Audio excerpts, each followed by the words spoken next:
My name is Aidan, also known as Turtleboy. He is a senior editor for Turtleboy Daily News. I'm a big fan. We've broken hundreds of stories that the mainstream media won't touch. Some blogger in Massachusetts who's getting to the bottom of this better than anybody. Why is it Turtleboy that is covering such important issues? Where is the rest of the media? You did not say that you were going to take my baby out of revenge and make him a transgender baby.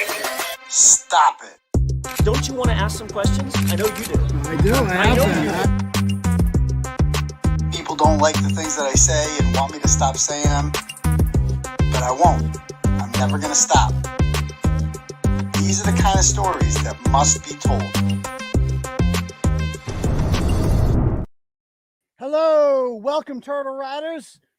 What's going on, everyone out there? Welcome to the Tuesday, well, technically it's a Wednesday night edition of the Turtleboy live show, but our Boston Celtics just won't quit, so we had to rearrange the schedule this week. It should be back. I think it should be back to normal next week, right? Because they go every other day. So we had a big win last night. I'm not going to get too excited about it because I'd almost rather lose, just because I don't want to get like invested in this and then get my heart broken again. But they won and they looked very good in the second half. So anything can happen. We're the better team. And quite frankly, I wouldn't want to be the Miami Heat right now. I wouldn't want to be them, because we win tomorrow. Oh boy. Do you understand how much pressure is going to be on them to win that game in Miami? We will be the favorite in every game left in this series. Just win the game that you're favorited and you win the Eastern Conference Finals. That's all you got to do. So yeah, it is a killer background. So, okay. Yes, so DeSantis. Yeah, so if you're new here, I am a 100% DeSantis stan. If you don't like it, you can go fuck yourself and maybe go watch another show that's covering the Karen Read trial that, you know, the host prefers the candidate of your choice. So you can pick one. If you have an issue with my politics, that's fine. But you're not going to get the coverage on the Karen Read story and all the other stories anywhere else. So you're going to have to suck it up, swallow your pride, and deal with the fact that this is a DeSantis channel and DeSantis is my guy. I'm a DeSantis stan 110%. And we have DeSantis 2024 Make America Florida gear all over the Turtleboy store. So go and get you some right now. I'm not here to argue about politics, but DeSantis will be the 47th president of the United States. You heard it here first. So go check it all out. Okay.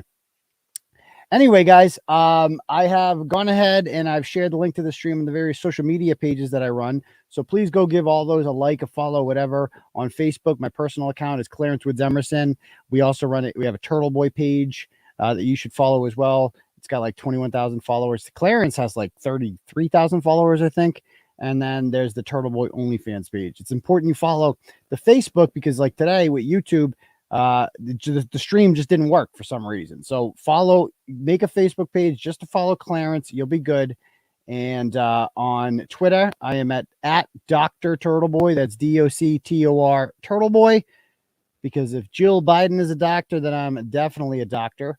So you can also follow us on the gram at Turtleboy_daily_news. And I think we're not on TikTok. I don't think we're on TikTok. Somebody made a TikTok for me today that was interesting, but I can't do the TikTok. If a fan wants to make one, they're more than welcome to, but they just keep fuck TikTok. I don't know. It's probably other shit we're on. I can't even remember. I think we're on Reddit now. We have a new subreddit, so get on there.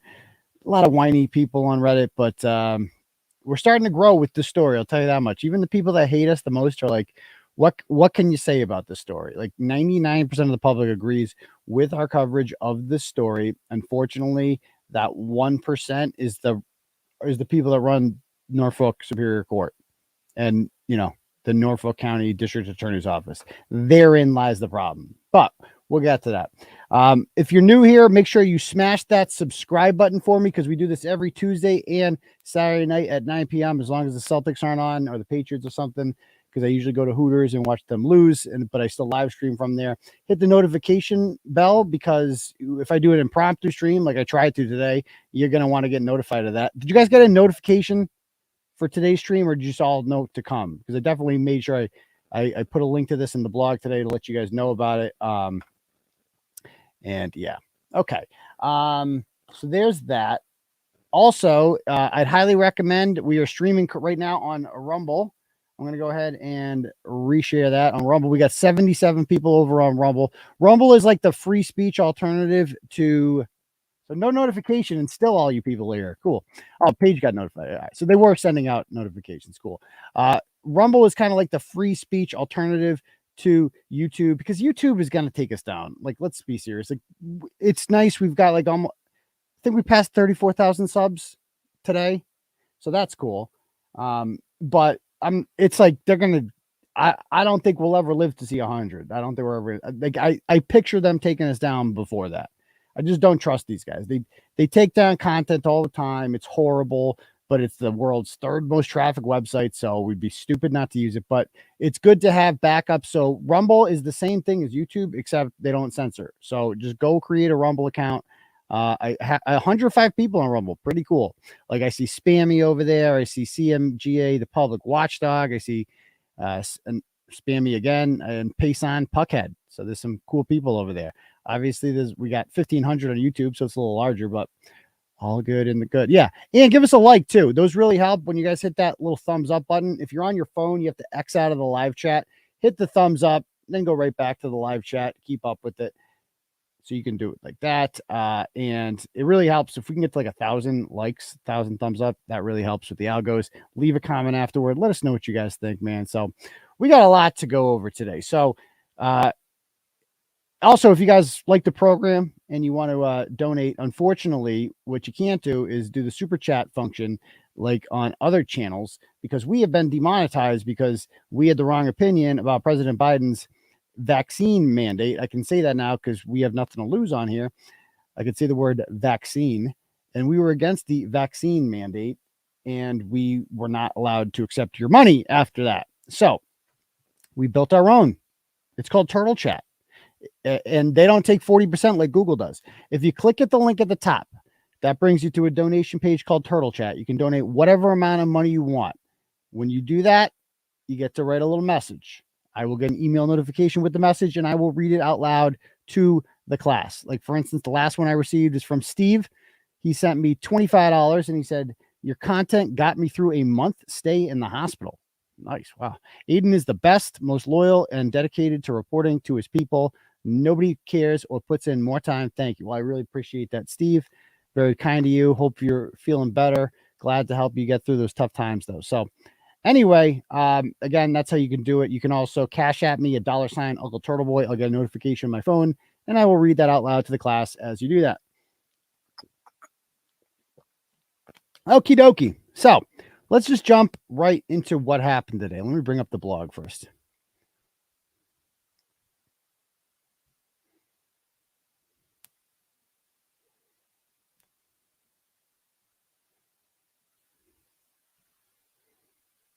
Oh, the 𝗟𝗶𝗆. Oh, God. We're going to get to that. We're going to get to that. And this face says it all, really. Like, I guess I was in the background again. So this was a little less crowded today in Norfolk Superior Court. We didn't have the 𝗵𝗶𝗆 that the last one did, because this was not the scheduled hearing date. The scheduled hearing date is tomorrow. There were literally people flying in for this tomorrow. Rick Green, the forensic expert, was supposed to testify tomorrow. I believe Karen Reed's like family or friends or somebody was flying in for this. A lot of people that I met at the last hearing, they weren't at this one. Like, these people literally fly. That's how good a friend Karen Reed is to these people. They fly in from all over the place to support this woman. I've never seen anything like it for an allegedly guilty murderer. Like, she has a lot of support amongst law-abiding, respectful, normal human beings. And count me amongst them at this point. Obviously, I'm reporting on this case, but I'm completely biased. Like, people are like, "You're biased." Yeah, I'm biased. Of course I'm biased. I'm biased to the truth. It's very obvious that the truth is on one side of the issue here, or on one side of the courtroom, and the other side is just pure evil. Like, that's the best way I can describe what I witnessed in court today. Was good against evil, and evil won today, I guess. But good will triumph over evil in the end. I am quite sure of that. I'm not the least bit worried about the outcome today. All today was it was like, it's just a temporary setback. It's yet another hurdle that Karen Reed will have to get over. But I feel like she's gotten over so many at this point. She's probably used to it, that this is just to be expected. Like, they got that nice win last week. This judge, 2 weeks after the hearing, decides, okay, I'm going to approve this motion that you can get access to the dog if you want it. And to me, giving them access to the dog or the animal control records is indicative that she believes there's something to this theory that the dog chewed him up, or else why would she let them go on this quote unquote fishing expedition, as they like to call it, fishing expedition. But we know it to be a lot more than a fishing expedition, because, you know, when you go on a fishing, what even is it? Like, isn't a fishing expedition by like nature, like you're putting bait on a thing, you know, fish are gonna eat it. It's guaranteed. So you're not like, you're going to get something. It's the same thing here. They know they got something here. They know they got something. And it's just a matter of, does this judge want to be the hero that is required of this moment? Nothing is stopping her from doing this today. But what was on tap for today, guys, was three basic things. And I think, three basic motions were on the agenda today. So number one for this Rule 17 hearing was if Jen McCabe's motion to quash her subpoena, meaning like cancel it out, like negate it, like she doesn't have to respond to it, would be allowed or denied. So Jen McCabe was subpoenaed. And why is Jen McCabe relevant for this evidentiary hearing, which is supposed to happen tomorrow? An evidentiary hearing is basically, my understanding of it is that it's a hearing in which people who basically they want to bring on and determine whether or not these witnesses can be introduced into evidence as trial. Like, they're deciding what can be introduced into evidence at trial. And on tap for this is Brian Albert's phone is the big thing. And so why do we need Brian Albert's phone? Well, we need to see who he communicated with, right? We know that Jennifer McCabe took a screenshot of Brian Albert's phone number and then deleted it. Why would she do that? Unless, like, I've done this before. You want to get, like, somebody asks, what's this person's number? Go onto their info, screenshot it, send it to them. That's one way to do it.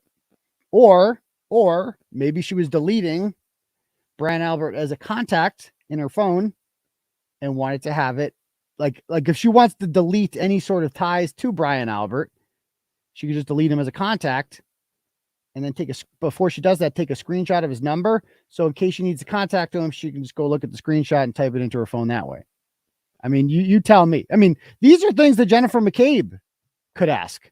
Like, that would be a good time for her. Like, if she wants to take the stand and explain why she did this, because it seems relevant. I mean, Jen McCabe is the most important witness to this case. She was the one who was with Karen Reed when she found John O'Keefe's body on the lawn behind me at 34 Fairview Road. So, that's one thing so basically she was subpoenaed by the defense and they're going to grill her. And dude, Jen McCabe is so cocky and so arrogant that she would take the stand. She would not take the fifth. I guarantee she would not take the fifth. She would take the stand and she would get ripped apart and make a fool of herself. And in the process, probably get herself charged with murder herself. There'd be no doubt about that. So Kevin Reddington, sober as he ever is, decides that he can't let that happen. So he's filing this motion to quash. He wants to prevent that from happening.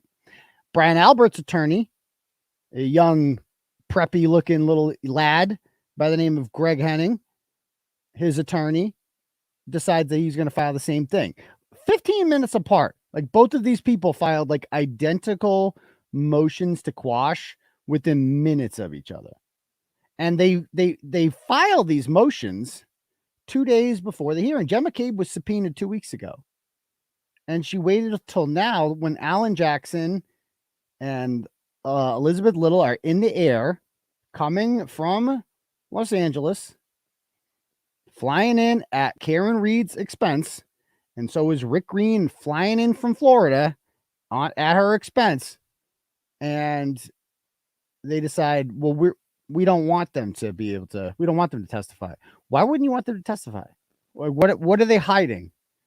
Well, they have rights. Well, guess what? A body was found on your front lawn. So, you know, you have to answer some questions here about this. Like, yeah, you do have rights, but when a dead cop is found on your lawn and he looks like he's got beaten up by Mike Tyson, then the government has the right to investigate you a little more. And they were never once considered suspects, never investigated, nothing like that. Anyway, so that was the second. They want to stop these two, quash these two subpoenas from happening. And the third one was the most outrageous part about this: if the scheduled evidentiary hearing would go forward as planned on Thursday, May 25th.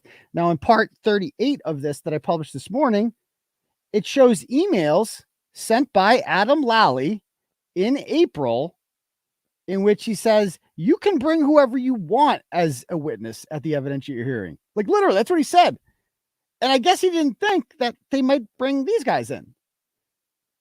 And so you're the one that said we could do this. At the May 3rd hearing, everyone was talking about the May 25th hearing. Oh, yeah, evidentiary hearing. We'll hash it all out then. Okay, so they start sending out subpoenas. And then 2 days before, they do this on purpose. Now, a good judge in this case could just say, well, I'm going to go ahead with the hearing. The hearing was scheduled. I see no reason to cancel the hearing. And most importantly, this judge understands that she's not stupid. She went to law school. So did Adam Lally. All of these people know that Karen Reed didn't do this. Everyone knows that Karen Reed didn't do this. You literally have to be retarded to think that Karen Reed did this. Like Boston police detective Carl Dougal, easily the dumbest cop of all time. Like, if you are ever questioned by this guy for anything, don't cooperate. Don't talk to this motherfucker because he's retarded. And the fact that anyone as stupid as Carl could become a Boston police officer, never mind a detective, is downright scary. And we're going to get to him a little bit later in the program. But for now, let's focus on this evidentiary hearing and why they don't want to have it.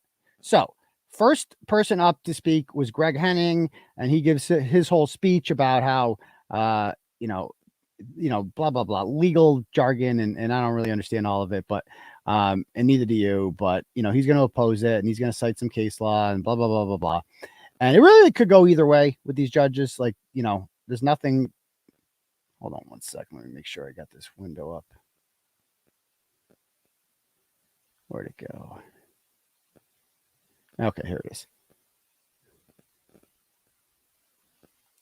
So Henning and Reddington go first about why they're going to oppose it. So let's just play some of this. Here's old man Reddington. He's sobered up for court.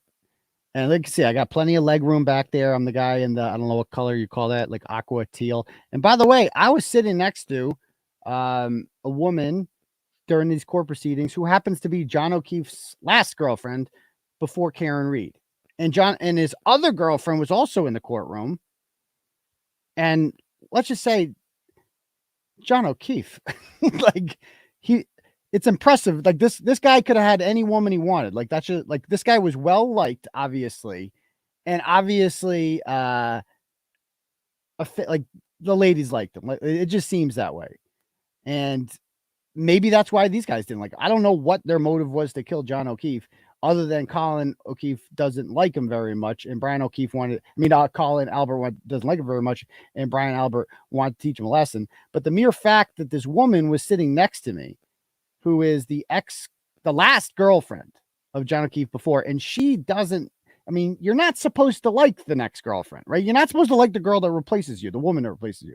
That's not traditionally how relationships work. So the mere fact that this woman is here to support Karen Reed, who doesn't really know her, but wants to be there to support her anyway, because she knows that Karen is innocent in this. And she doesn't seem to like and she seems to view these people the same way I do. And she would know because she obviously spent a decent amount of time around them. And I feel like I have to. I feel like I know how scummy these people are just from being around them twice.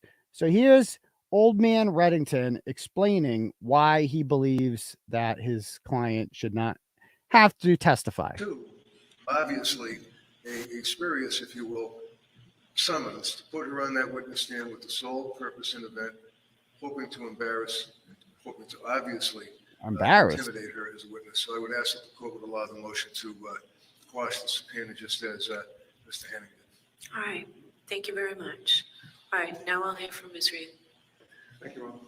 So he says that the whole purpose of this is to embarrass and harass Jennifer McCabe.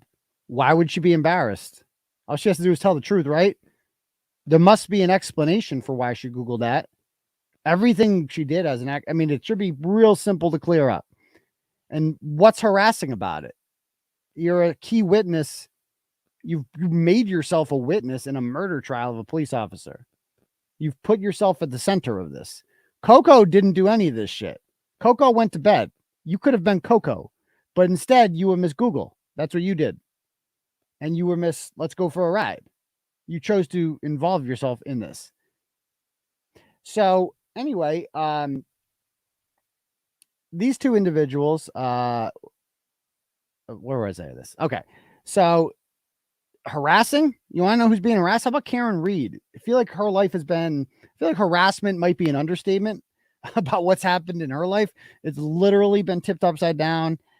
She can't drive. She can't work. She's going broke. And yeah, and she'd be in charge of murder. So there's that. She got that. But besides that, yeah, Jen McCabe is the victim here. She's the one being arrested. Now David Yanetti's going to explain his reasoning.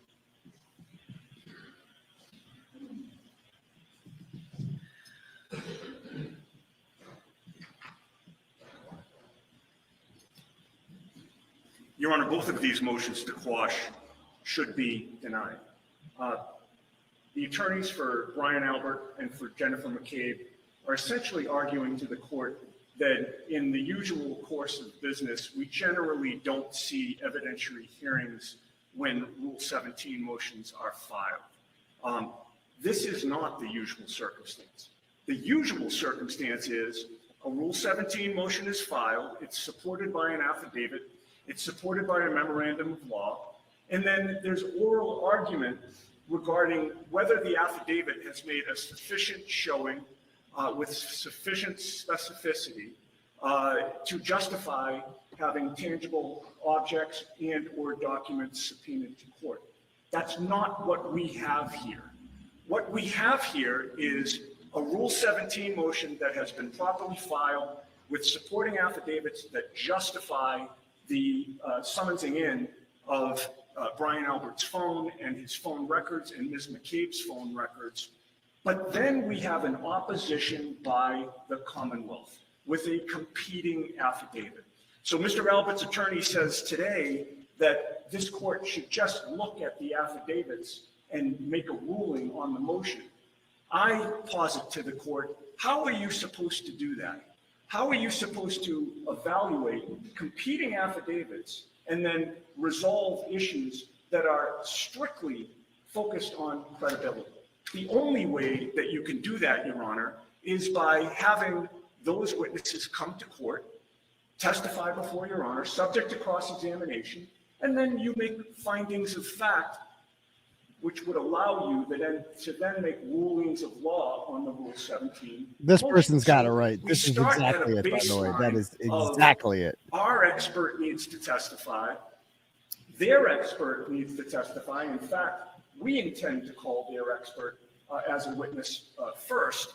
And when I say expert, I'm talking about Trooper Guarino, which is the witness that we have been provided notice of right from the beginning, where we've just been notified at the last minute of the Commonwealth now trying to retain an outside expert, apparently feeling that Trooper Guarino is not. And this is wild. That's so true.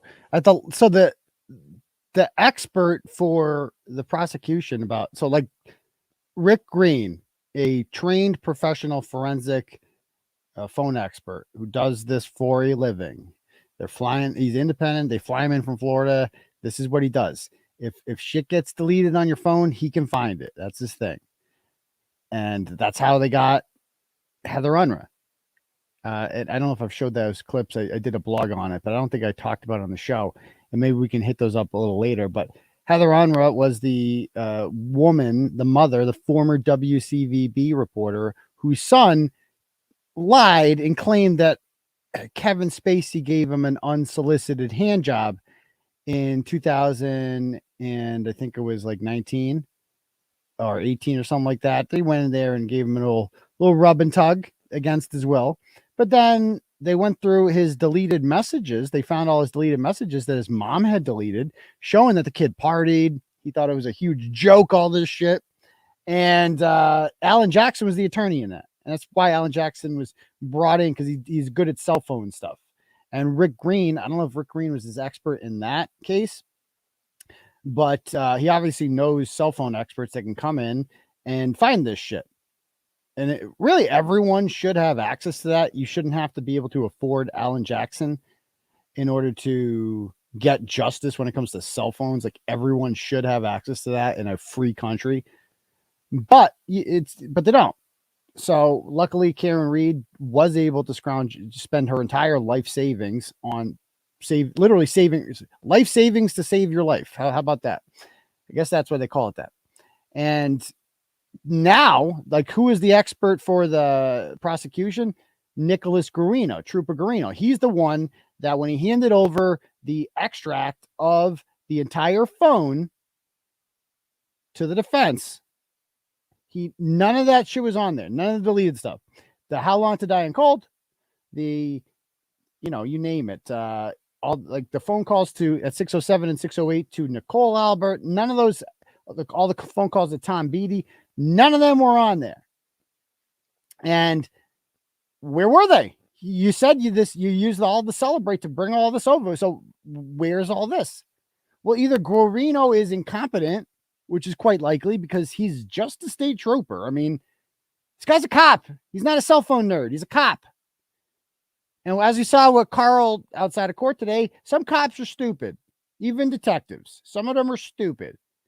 And I don't know if this guy's stupid, but he's certainly not an expert. And if Alan Jackson got him on the stand, he would turn him into 𝗵𝗲𝗏 and make her look stupid, because that case got dropped like that day. And so the same thing would probably happen here. Now, in that case, it got dropped because the district attorney from Dukes County where the Nantucket is in had this thing called pride and shame and humility. And he decided that the evidence is like, clearly Kevin Spacey didn't do this, and I can't prove he did this. So I'm going to go ahead and drop it. David Lally knows that too.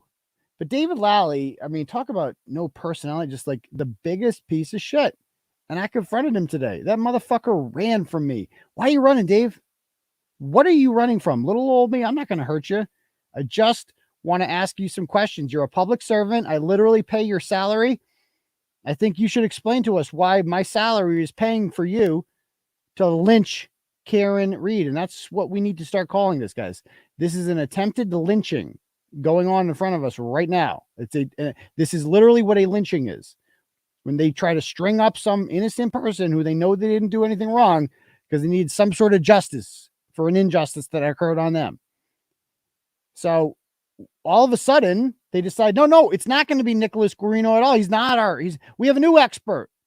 What's her face? They don't even know the name of her. Like, what's her face is going to be the expert. Except she's not near. She doesn't know what the hell she's talking about either.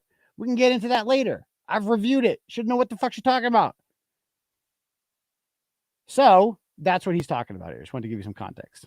Not adequate. So my co-counsel may have something to say about that.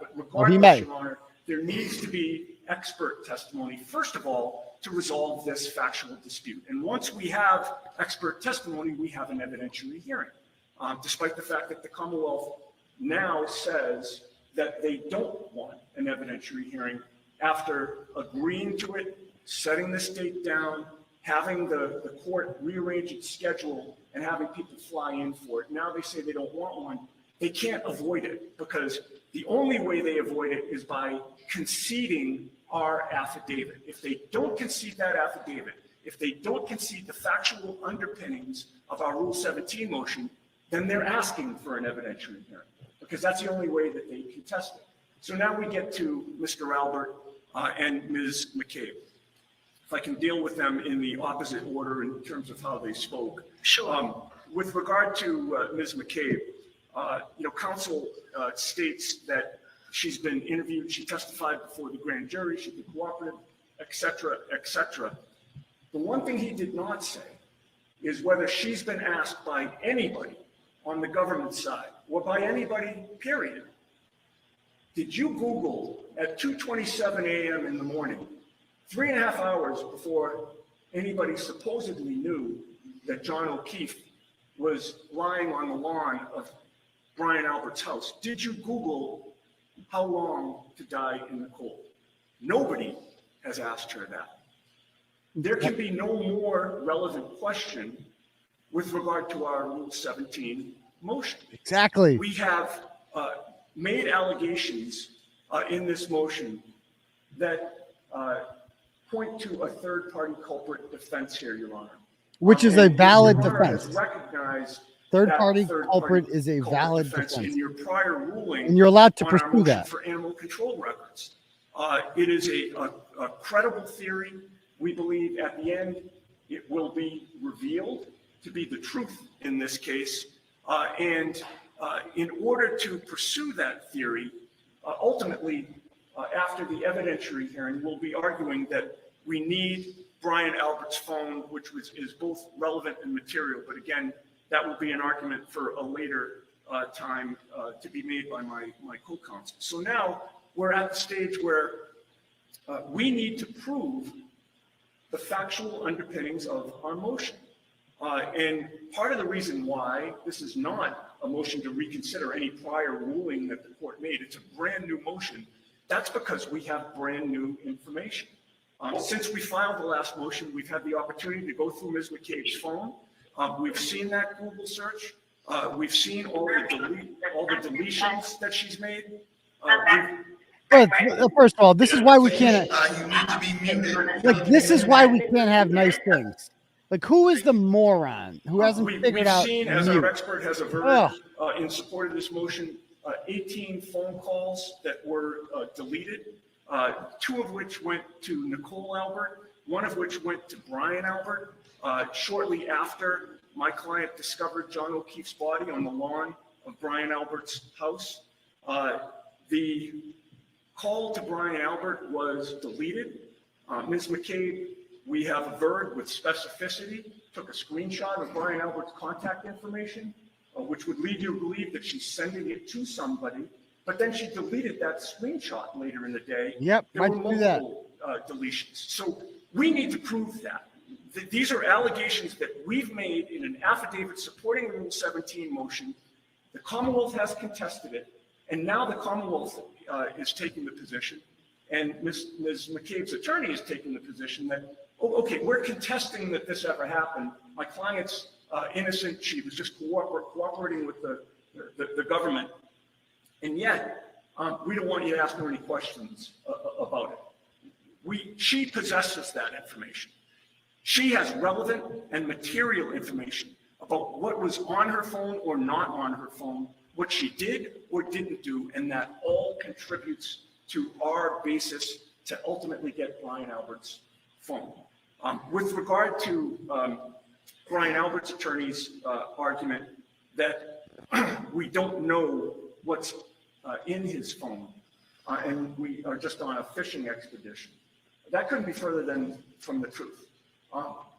Ms. McCabe's phone has revealed the contact that she had with Brian Albert.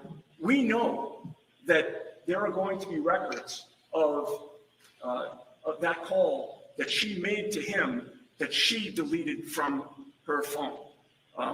We know from the remainder of the evidence, including the evidence that John O'Keefe took 80 steps and climbed 3 floors. Yeah, remember which that? How do they? Proves that he went inside that house. Yeah, that seems pretty damning. Okay, are you beyond the motion to quash Like, right listen now? to this. Or Be are like, you wait, substance oh of wait, the what? Are you still motion? talking? Are you still Well, talking? I guess the reason I'm bringing I knew this they up, were Your in Honor, trouble is as soon that as she he said that. possesses testimony and evidence that is relevant and material to our Rule 17 motion. They're trying to quash his testimony, saying that we're harassing him or that we're being oppressive. We're not. We're just looking for the information that he has that will either confirm or contradict their expert or our expert or both. So, again, this is not a fishing expedition by any means. These witnesses possess relevant and material information. This court should order that they stand to testify pursuant to the subpoenas that were duly and properly served upon them, and we would ask you to deny the motions to quash. That is exactly Alright, the tone thank she you. had. Like the whole. Thank you. I Thank do you. just want to let defense counsel know that I did Listen to this. receive Here it is. Here it last is. night's correspondence. I had the opportunity to review that early this morning. Listen, here we so go. I did receive your opposition. Thank you, Judge. I mean, we were under the gun to get everything filed. I understand, so I appreciate it. I appreciate getting it in advance. All right, so Mr. Albert's motion to quash is allowed, and Ms. McCabe's motion to quash is also allowed. Like, look at her face. She's like, what? So where does Like, that that's it. leave us? Like, dude, like they literally, it's over. It's over. Alan Jackson hasn't even spoken yet. And she's like, yeah, are you done? So yeah, we're going to allow this. We're going to quash this. So yeah, I read your affidavit. So we don't really have to do this. Like, she did not want to be there. She's a Deval Patrick appointed former public defender, a government hack her entire life, who has unlimited job security because judges in this state, they're not elected, which is a good and a bad thing. And sometimes it's a bad thing because you can't get rid of them ever. They're there for, like, you understand how hard it is to get rid of a judge in this state, and they just get to do it till they're 70 and collect a big fat taxpayer funded pension forever. And what does she care? I mean, this is a lazy person going through the motions who's put no effort into her job whatsoever. She doesn't like the defense lawyers. They rub her the wrong way. That's very obvious. And I'll tell you one thing, I've dealt with judges like this before. The judge, Melissa Darrigan in Providence, who's much worse than this woman, much worse, who literally, Ashley St. Angelo took out this deranged transgender guy who beat up his 2 daughters and tortured them over a number of years. And then we had to he harassed my entire family at their workplaces and showed up there, and he's fucking a danger. And we had to get an order on him. He went down to a judge in Providence. Is like, Turtleboy is harassing me by writing about what a child abuser I am. And then she granted an order for him and then told me that, like, you're going to have to get an attorney and this is going to take months to do, just because she didn't like me. She just didn't like me. I rubbed her the wrong way. I misgendered Ashley St. Angelo. I didn't call him a woman, and that really upset her. Not Ashley. Ashley's a guy. That upset Judge Darrigan. And I've seen this before when they've made up their mind already. This judge has made up her mind, and she's not even attempting to hide it. Like, we're like 10 minutes in the hearing. She's already ruled on it, and she's heard nothing. She's heard no arguments, nothing. She's like, yeah, I'm just going to squash it because I don't really care what you have to say. So please more. Well, we're now at the point. Look at Lunchbox. Where we still need an evidentiary hearing in this case. Okay, so I'm going to address that. So when there was mention previously, any mention of an evidentiary Yeah, pause. that was before I heard from the third parties, Ms. McCabe and Mr. Albert. I've now heard from them. And pursuant to Rule 17, as we know, I must, right? The rule's clear. I need to hear from those folks. So now they're objecting to the evidentiary hearing, as is the Commonwealth. And frankly, regardless of whether or not defense counsel and the Commonwealth agreed to an evidentiary hearing, Which there's they no did. authority for it. I am not having an evidentiary hearing in this case. Why? No, I am not having. Like, it's unprecedented for an attorney like David Yannetti there An evidentiary hearing. to bark back, and he's like, of course there's precedent for it. And like, what, she didn't even give a reason why. She's just like, we're not having it because I don't want to have it and I don't have to have it, so I'm not having it. What, and the issue of justice, why would you not want to have it? If there's any case that deserves an evidentiary hearing, it's this one. Why aren't you having one? How can you not have it? Exactly. You have to determine whether or not these people are fit to provide evidence at trial. That's the whole purpose of an evidentiary hearing. Put her on the stand. See how she does. Is Rick Green the expert or the other one? Like, let's figure this out now. What can be presented at trial and what can't? Can Brian Albert's cell phone be presented at trial? That's the whole purpose of this. So, you know, this woman is just horrible. I mean, she's just lazy. It's just like, yeah, she made up her mind. Like, she basically saying, we're not going to have an evidentiary because I don't want to have one. So I was like 10:15. I'm like, so, all right, so this is going to be over 5 minutes. But no, it went on for another hour. In this Rule 17 motion, I rely on the case law. I have also had the opportunity to read Judge Cipher's decision that was attached to the Commonwealth's motion, a decision I know you're all familiar with, 𝗟𝗏 versus 𝗏𝗏 and the Commonwealth of Massachusetts. So there will not be an evidentiary hearing on a Rule 17 motion. I will hear you, even though the Commonwealth says that this is a regurgitation. I will humor you. I will humor you. Hear you on I will the humor Rule 17 you. motion now. So, Mr. Jackson, I'll hear you on your Rule 17 motion. Well, thanks for letting me talk. I flew all the way in here. I guess I'll say something. Your Honor, with regard to the Rule 17, very clearly, this is not, as the court just indicated, a regurgitation of anything. It's a brand new motion.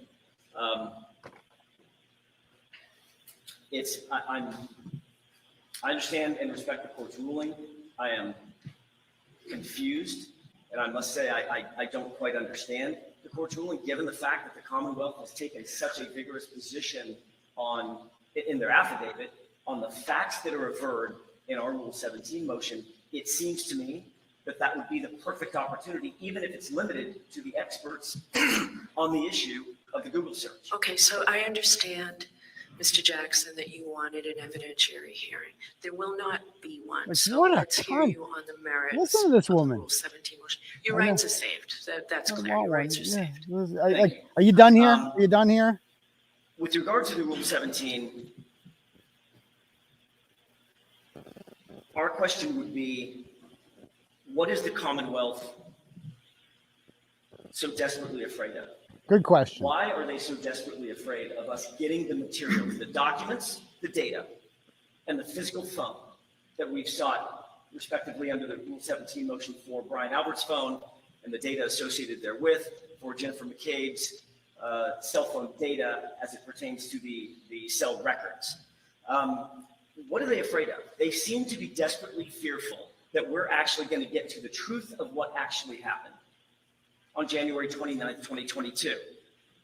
In their motion, or in their opposition, they've indicated, Your Honor, there's nothing to see here. All of this was dealt with back in September of 2022, and there's nothing new here. It's clearly not a regurgitation of the 2022 motion. It's a completely different set of facts that we have and we've presented before the court. How long to die in cold? Spelled Haas long to die in cold. A search conducted by Jennifer McCabe at or before 2:27 in the morning. That's a very, very nuanced and very important distinction. The 2:27 a.m., 2:27 and 42nd a.m. search, or timestamp associated with that search, is the timestamp associated when Safari was exited out of. Exactly. So she could have made the search and did make the search at some point. This guy explains it perfectly. 2:27 in the morning, some 3.5 hours before John O'Keefe was found dying in the cold in front of Brian Albert's house. That's new fact number one. The Apple Health data that establishes that John O'Keefe took 80-odd steps at or between 12:21 a.m. and 12:24 a.m., that he climbed the functional equivalent of 3 flights of stairs. Fact number 2. Fact number 3 is John O'Keefe's phone pinged at or near the location of Brian Albert's house. That's not a coincidence that Brian Albert has 3 floors in his home, or did at the time. They still John have no O'Keefe's explanation for injuries how to he his arm, ascended although those were and mentioned in descended September of 2022, if he wasn't in a house. We didn't have Dr. Sheridan's report. This court has already opined Dr. on the Sheridan, relevance of Dr. Sheridan's report and his opinions and conclusions. Dr. Sheridan's one that looked at the arm and determined that that was a dog that did that. Although I'm not a doctor, I just play one on Twitter, and I could have told you the same thing because I have eyes. That's new evidence. It establishes unequivocally that given the fact that those are dog bite, dog scratches, and those occurred at or near the time of his death, that means that those scratches occurred inside the house. Those bites occurred inside the house. Those injuries occurred inside the house. The dog was, according to Mr. Albert's own testimony, the dog was never outside the house. He was never in the front yard. Additional new information: 7 separate phone calls from Jennifer McCabe's phone to Brian Albert. Yeah, what's up with Counsel those? had made 7 phone calls. Very bold statement. There's Very no bold. evidence in his moving papers. There's absolutely no evidence of any phone calls between Brian Albert and Jennifer McCabe on January 28th or January 29th. This is what they said. Provably false. There were no fewer than Like, they actually wrote this in there. Like, Lalli just lies. She's like, oh, I've read the affidavit. Well, the affidavit's full of lies. Lalli straight up says in his affidavit that there were no phone calls between Albert and McCabe on January 29th. Dude, did you see the printout of them? There's like 7 of them between the 2 of them. They talk frequently. And I'm not just talking about the 607 and 608 calls to Nicole Albert that they claim went to voicemail, which is another lie. I'm talking about the times where they had like 5-minute conversations. Again, I can pull them all up. It's all in the logs. It's right there. Nobody denies that. And Lalli just lies. He just lies. And this judge just believes whatever little Lalli says. Oh, little Adam, we're so proud of you. You're a real prosecutor now. You're good. You're doing good. Oh, don't let these mean attorneys from California bully you. Oh, no. Good job, Adam. You're doing good today. The Chester A. Arthur lamb chops you got going in your face. Don't listen to them when they say that those don't look good, Adam. You're a real man. You're a big boy now. Yeah, you're a real big prosecutor. Good job. 7 phone calls that we can prove, and we believe that the cell phone records of Jennifer McCabe will likely prove other calls as well. The court has to understand, I think, and it's important to understand, not only do we have information that she deleted materials from her phone that we can find that are deleted in the 𝗟𝗏 extraction, the Axiom extraction, the 𝗏𝗏𝗴𝗏 extraction, the Belkasoft extraction, the Sanderson extraction. Those are all different tools that our expert has used that establish every one of these calls were made. There were also deletions that we can't account for. What do I mean by that? Yeah. What do you mean by that? Other people's phones. There was another call made to Julie Albert. She testified to a call having been received from Jennifer McCabe to Julie Albert. She testified to that, and there is no data in the 𝗟𝗏 extraction. Oh, see, I didn't even know that. I learned that today. I didn't even because these guys know everything. Julie Albert has testified previously. Julie Albert is the wife of Chicken Parm Charlie, Chris Albert, and she had apparently testified that she had a conversation with her on the phone that day. That does not appear in the data that was handed over by Nicholas Guarino to the defense, even though he's an expert in this. He just missed that one. Somebody just missed it. Like, Julie Albert's like, yeah, I called him. I talked to him on the phone. Well, how come it's not in the full extra data? I mean, Nicholas Guarino, he's a genius, right? He's like basically Bill Gates. He's a modern day Thomas Edison. Nicholas freaking Guarino, man. He works for the state police. He's got the boots, those cool Nazi boots that they wear, though. Yeah. But I guess he missed it. I guess he missed it somehow. Oops. His phone to support that. That means that call was deleted and not found. Where would we find that verification? In Jennifer McCabe's cell phone records. There was a call made apparently to, or communication made to Karen Reed's phone. We know that to be a fact. It came from Jennifer McCabe's phone. That also was not recovered in the 𝗟𝗏 extraction. Where would that phone be, where would that call or communication be verified? In Jennifer McCabe's cell phone records. The screenshot of Brian Albert, that's Brian Albert's contact information. We know that there was a screenshot taken on Jennifer McCabe's phone of his contact information. There's only one reasonable explanation for why she would take a screenshot of Brian Albert's contact information, and that would be to conveniently share that contact information with another person. Like Michael Proctor. We know the first half of that the screenshot was taken and deleted. We don't know the second half. But this information would reveal it, and we're trying to verify that. Again, this is all new information that was unknown to the defense in or around September of 2022 when we filed our first motion. This is very much not a motion to reconsider. It's a completely new motion for summonses pursuant to Rule 17. The Commonwealth has disputed nearly every one of the facts that I've presented. Exactly. And nearly every one of the facts that has been presented in the attached application.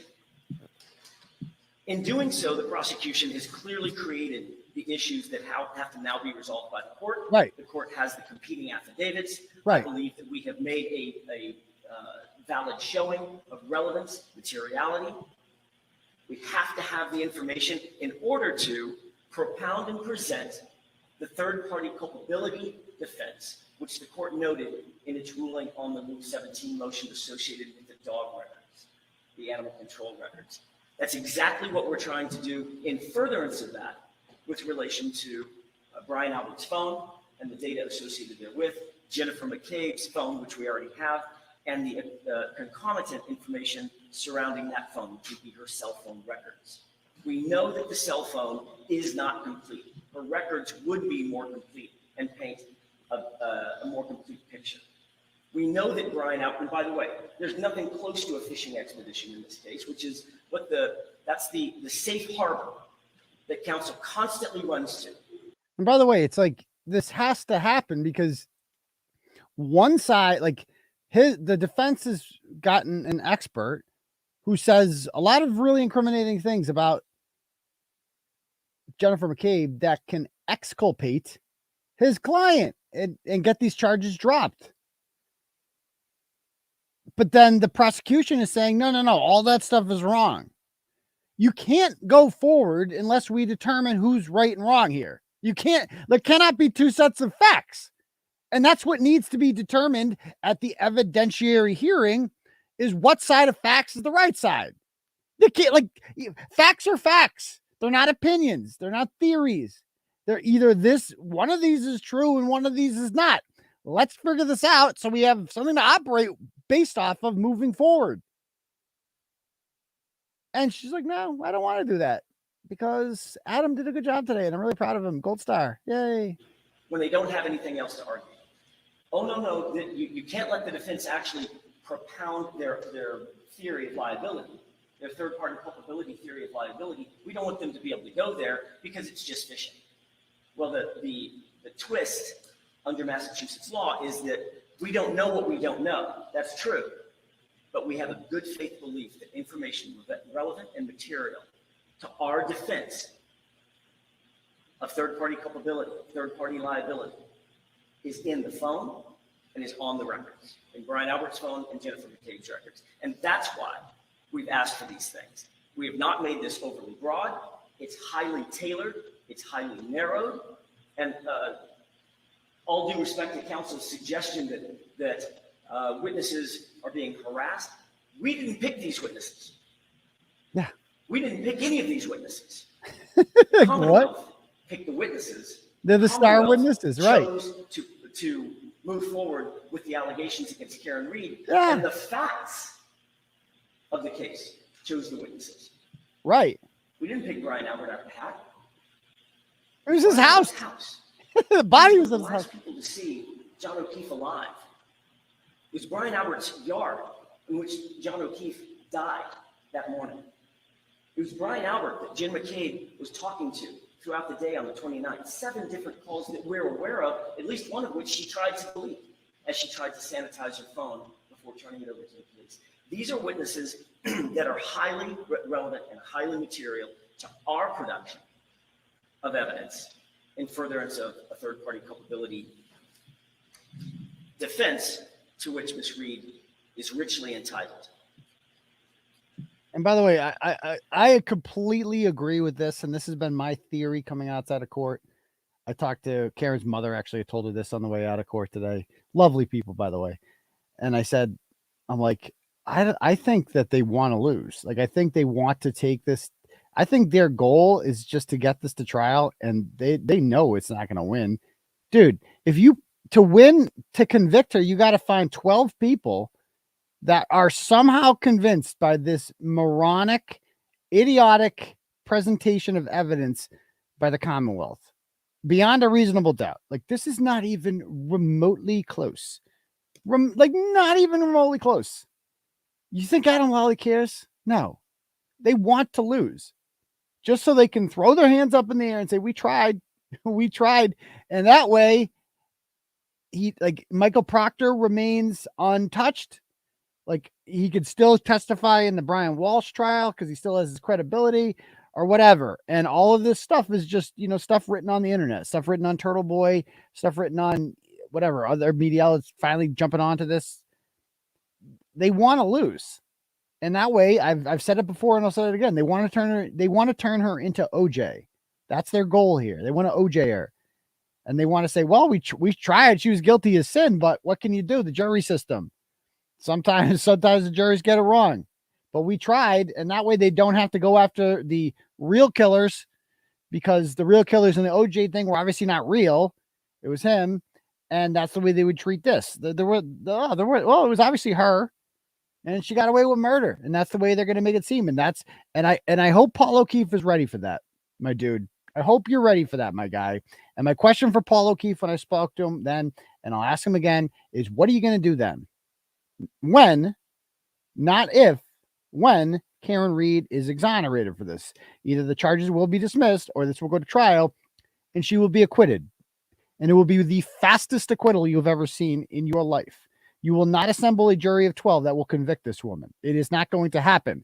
If I were to poll 100 people who have been following the story, 99.9 of them, and maybe 100, would say, oh yeah, of course she didn't do this. Like, literally no one being objective looking at this thinks that she did this. No one, except for a dumb, borderline retarded detective in the Boston Police Department named Carl, who apparently is a fan of a woman by the name of Krusty Panties, Kate Peter, who runs a channel called Masshole Troll Mafia Report. And in case Carl doesn't know, your police department, Carl, is currently charging her with violating a harassment prevention order because she stalked, threatened, and harassed the daughter of a Boston police officer over the period of a year and posted naked images of this woman. And she lost 2 of her kids due to child abuse, and the other 2 were in and out of foster care their whole lives. That is who Carl is now aligning himself with. If you go over on their Facebook page, you'll see it. Carl's in the comments going, thank you for this. Dude, you're thanking a woman who your own police department is charging with a crime, my dude. Not a good look. Literally bored. So they got him. If you get 12 Carls on a jury, maybe you got a chance. But luckily, not everyone is as retarded as Carl and can work their way up to become a Boston police detective. I guess. I don't know. So let's play some more. Oh, by the way, let me just read a couple donos here. While Alan Jackson is deep in thought. We got Aidan donated $5. He says, thank you. You're very welcome. Appreciate that. Some turtle chats here. Scott donates 10 and says, the defense has presented their theory of what happened. It would only be a fishing expedition if they had multiple theories. Exactly. The judge needs to be publicly shamed. I feel like we're doing that. Great job as always, Turtleboy. Thank you very much, Scott. Billy donates $25. Says, keep digging. Their stories and alibis will tumbling down. watching this closely from Minnesota. Wow, some Minnesota Turtle Riders. Excellent. And Megan donates $5. And by the way, Dateline was there again today. You guys know I love Dateline. That's my jam. And I was told the Dateline woman has been following Turtleboy. So when the Karen Reed story is going to be on Dateline. It is a 100% guarantee. The only question is, will Turtleboy be a focal point of the show, which I certainly hope will be, because without us, like, let's be honest, this courtroom is, besides her friends and family, it's empty. Like this, there's no media there. No one was coming to this shit before. We blew this story up. Yeah, we didn't break the story. The defense broke this story. They put it all in the filings. No one was talking about it. So we're like, well, this seems like a big story. Let's talk about this. Anyway, another donation here from Megan says $5. Even if someone mowed their family down in front of 17 people with a tractor, they are entitled to every shred of evidence and witness that will provide that person a fair trial and due process. The Commonwealth disgusts me that they would do this to an innocent person. Keep up the good work. I mean, really, it's not just about Karen Reed. It's about our entire justice system.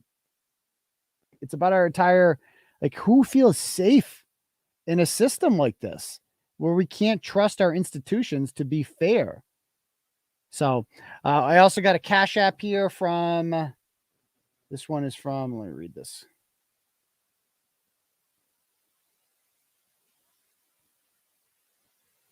Michael Lane sends $100. Thank you, Michael. And she says for Jen McCabe legal fees. Yeah, she's gonna need it. She's gonna need it. Okay. All right. So if anyone else wants to donate, the link at the top, you click on that, donate whatever amount of money you want. You get to write a message. I'll read your message out loud when it comes through on my email, or you can Cash at me at $Uncle_Turtleboy. Let's carry on. Your Honor, our request is not a discovery request. Our request is an evidentiary request. That's very different. We are not asking for discovery through the process of seeking Mr. Albert's phone or the phone records associated with Ms. McCabe. We're asking for evidence. Evidence that's material, evidence that's relevant, evidence that's salient to a third-party culpability defense. One that we've already made a good faith showing exists in this case, and this court has already ruled is a relevant and material defense. With the dog thing. We ask that the court issue the summonses under Rule 17 for both Mr. Albert's phone and the associated data therewith, as well as Jennifer McCabe's cell phone records and the associated data therewith. All right. Thank you very much.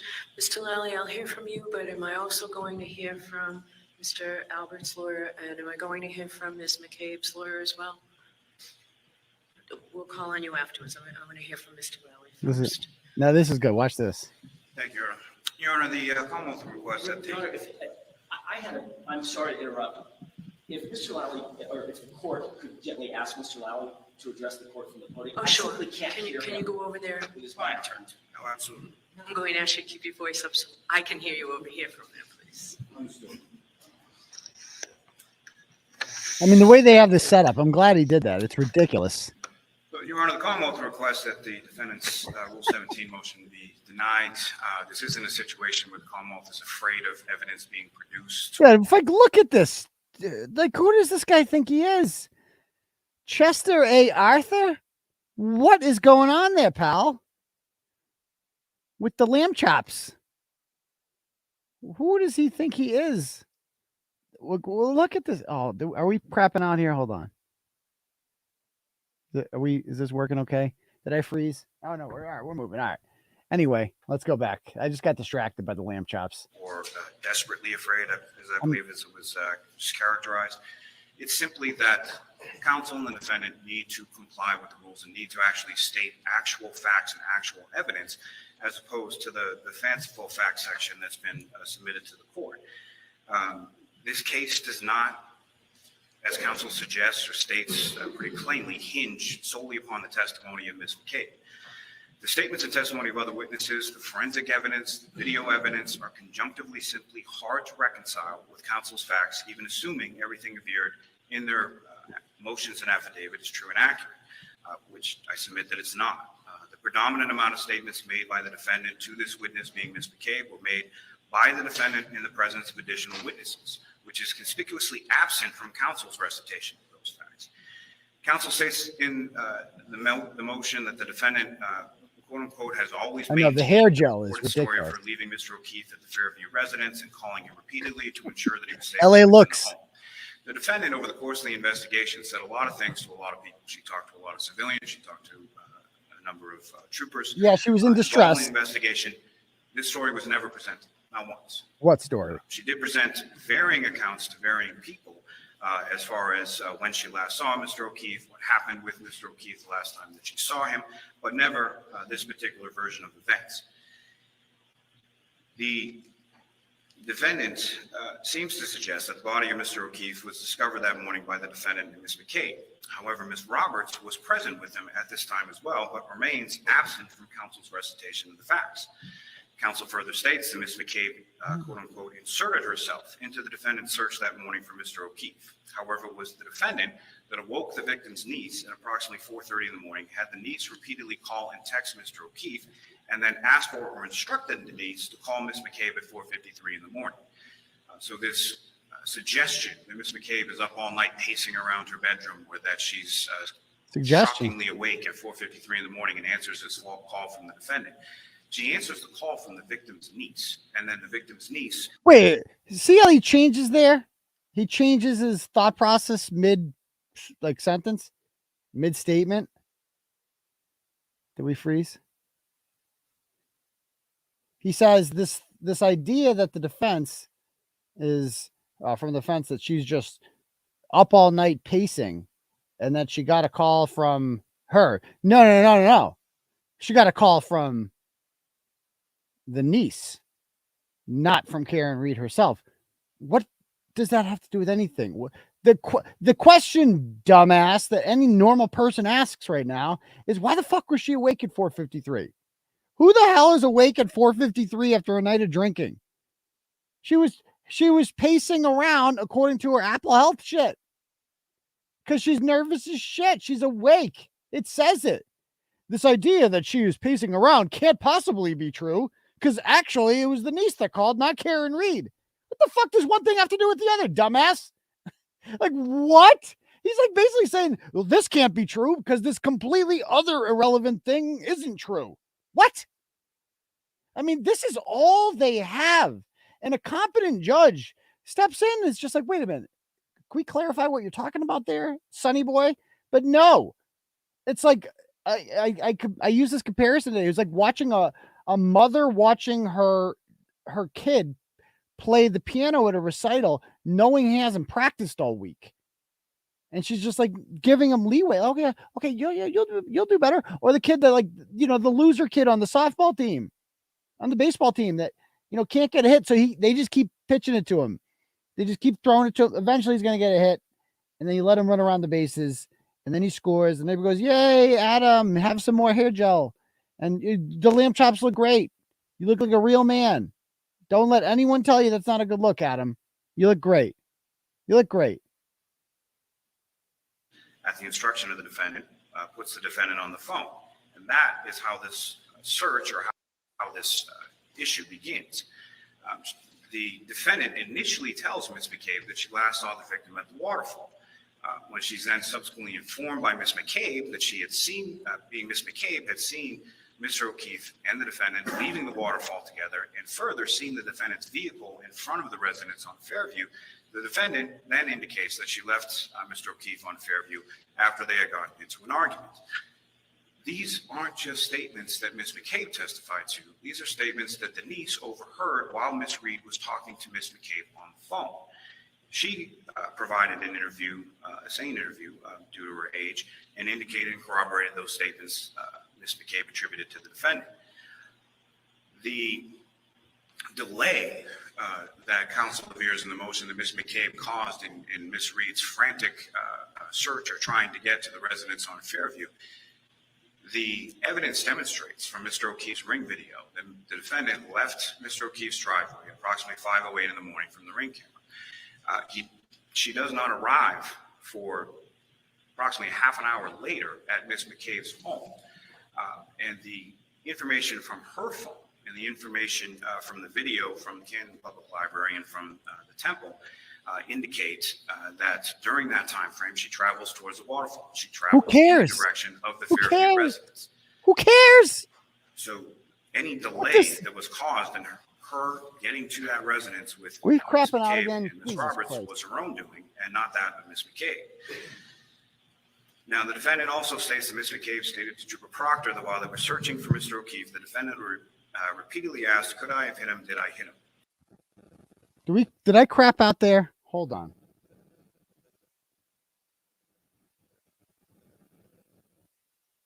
Are we back? The defendant also repeated these statements when the body of the victim was discovered, as reflected in the testimony of Ms. McCabe. It's also reflected in the testimony of Ms. Roberts. It's also reflected in the testimony of first responders. The paramedic who was standing directly next to the defendant when she said these things in response to the paramedic's questions. The further statements that Ms. McCabe attributes to the defendant while they're driving around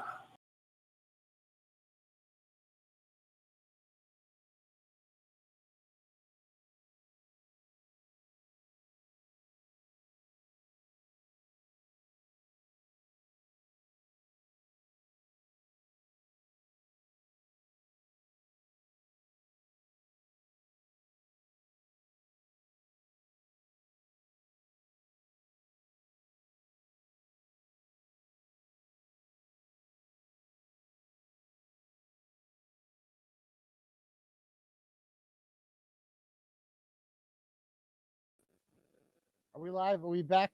Sorry about that. Sorry, my computer's being 𝗵𝗶𝗀𝗆 computer thing. We're back. Okay, cool. Let's carry on. Back to Mr. O'Keefe's house. So all of these statements that Ms. McCabe has purported to have created are corroborated by other witnesses, by video, and by forensic.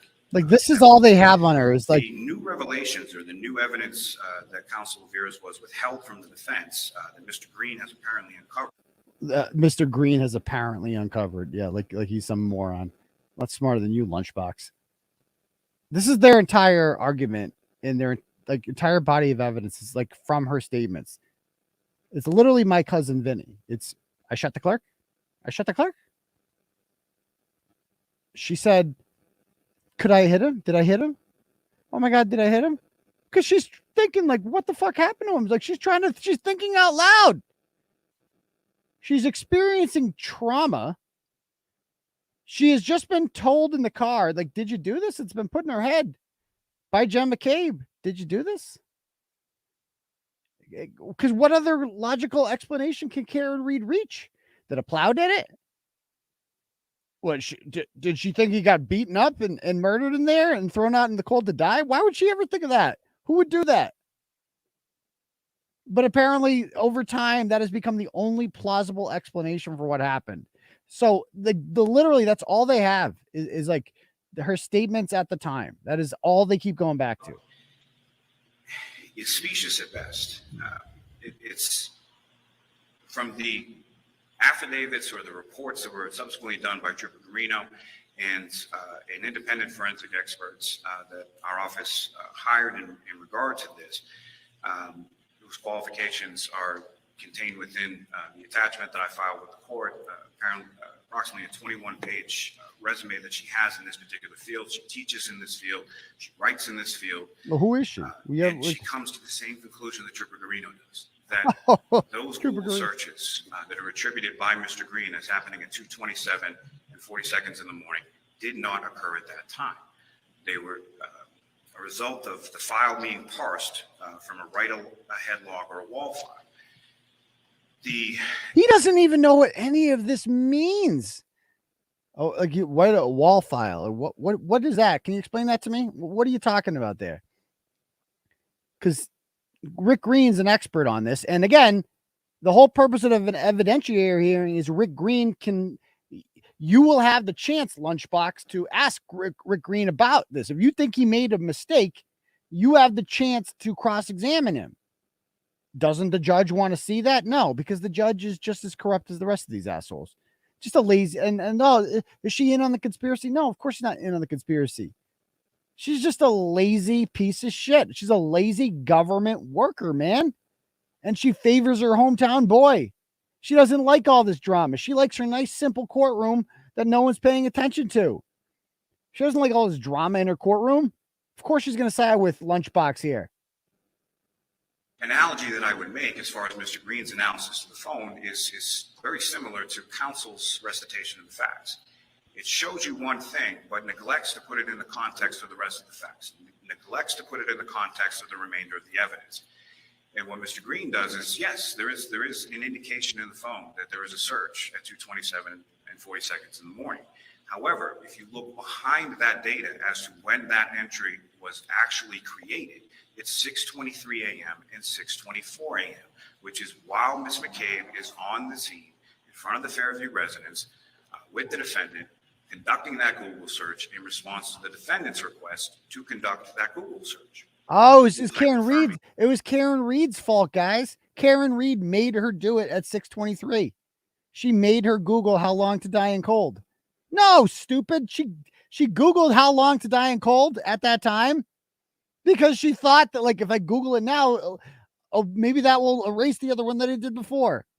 Now, because it makes sense to Google it at 6:23. But when you think about it, like, does it? Does it though? If you just found a body of a person that you saw 6 hours ago and now is dead on the front lawn, you're going to be like, you know what I'm going to do? I'm going to hit up Google. I'm going to ask Jeeves and figure out how long does he have to die in cold? I'm just curious. I mean, of all the questions you would ask, because why would you even Google that question? Because you don't know how long he's been out there, right? Well, I guess, he's been out there 6 hours. Is that what you're going to say? But look at his body. He didn't just die from the cold. He had blunt force trauma. He's got freaking skull fractures. His eyes are popping out. He has a huge gash in the back of his head. His arm got eaten by a pack of coyotes. And she's like, I'm going to do some Googling. Just figure this on out. I wonder how long he had. I wonder how long he had out there. Just curious. No. I mean, think how diabolical that tweet is to do at 2:27 and how evil that tweet is. I mean, that tweet, that Google is at 2:27.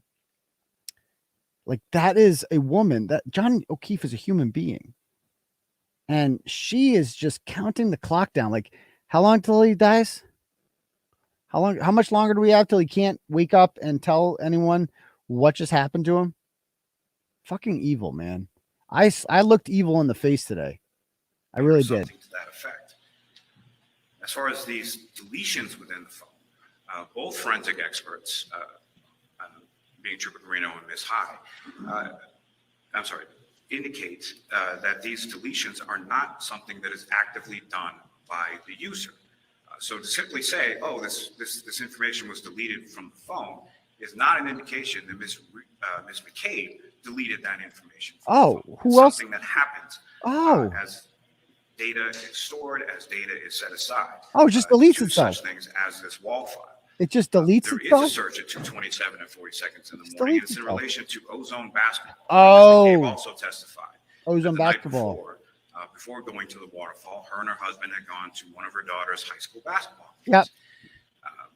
She indicated that girls play basketball, girls play sports. She's checking scores. She's checking standings. She's checking stories about 2:27 a.m. basketball game at 2:27. That's what she's saying. Right. The best way that I can describe it is this. If you were to open up the Safari app on your cell phone and you engage the Google website and you do a Google search, engage the Google website. Close that Safari tab, the Safari application, you put the phone down on the desk for 6 hours. You pick up the phone again after that time has elapsed. You go back to the same Safari tab and you go back without creating a new tab or a new website. You go back and do a subsequent Google search. That subsequent Google search that you're doing at, say, 6 p.m. is going to reflect in the Hold on, I'm going to rewind this. I'm going to try this out. Like, I'm in the background nodding and shit. I'm like, this is the most retarded shit I've ever heard. So again, let me search. Then you close that Safari tab. What's he saying here? Safari application. I got to hear this. Down, play basketball, girls play sports. She's checking scores. And by the way, just the whole idea that, like, she came home drunk. Like, what parents don't go out and get drunk with their friends And then at 2:27, you're like, you know what I'm going to do? I'm going to check out those standings. I need to see which 14-year-olds are ahead of my daughter's 14-year-old team. I really need to know that right now. Ozone basketball, here I come. We're going to get to the bottom of this. So I'm going to test out his theory or what he says. She's checking standings. She's checking stories about her child's basketball game at 2:27 in the morning. And essentially, the best way that I can describe it is this. If you were to open up the Safari app on your cell phone. Okay, did that. And you engage the Google website and you do a Google search. Okay, so engage the Google website and do a Google search for what? I thought he said she wasn't Googling things. Right? She wasn't Googling anything. Then you close that Safari tab. Okay. The Safari application, you put the phone down. Okay, so I closed Safari. So I'm going to Google first thing that comes out there. Okay. I just Googled something. So I'm going to close this out, Safari. I'm going to put the phone down. On the desk okay. for 6 hours. Okay. You pick up the phone again okay. after that time is okay. elapsed. You go back to the same Safari tab. Okay. And yep. you go back without creating a new tab or a new website. Yep. You go back and do a subsequent Google search. That subsequent Google search that you're doing at, say, 6 p.m. is going to reflect in the phone as being done when the website was first visited, when Google was first visited. That's 6 hours. Oh my God. I get it. What he's saying now. Oh my God. He's saying that this is wild. He's saying that, okay, so if you go, so she was searching for ozone basketball at 2:27 a.m. on Google. And then when she came on at 6:23, and by the way, why was it deleted? Not like that 2:27 ozone basketball thing. That wasn't in Trooper Garino's report. That didn't appear. Why wasn't that? I thought it was a full extract. It just didn't appear. Now, well, actually, it was this. They have an answer for everything.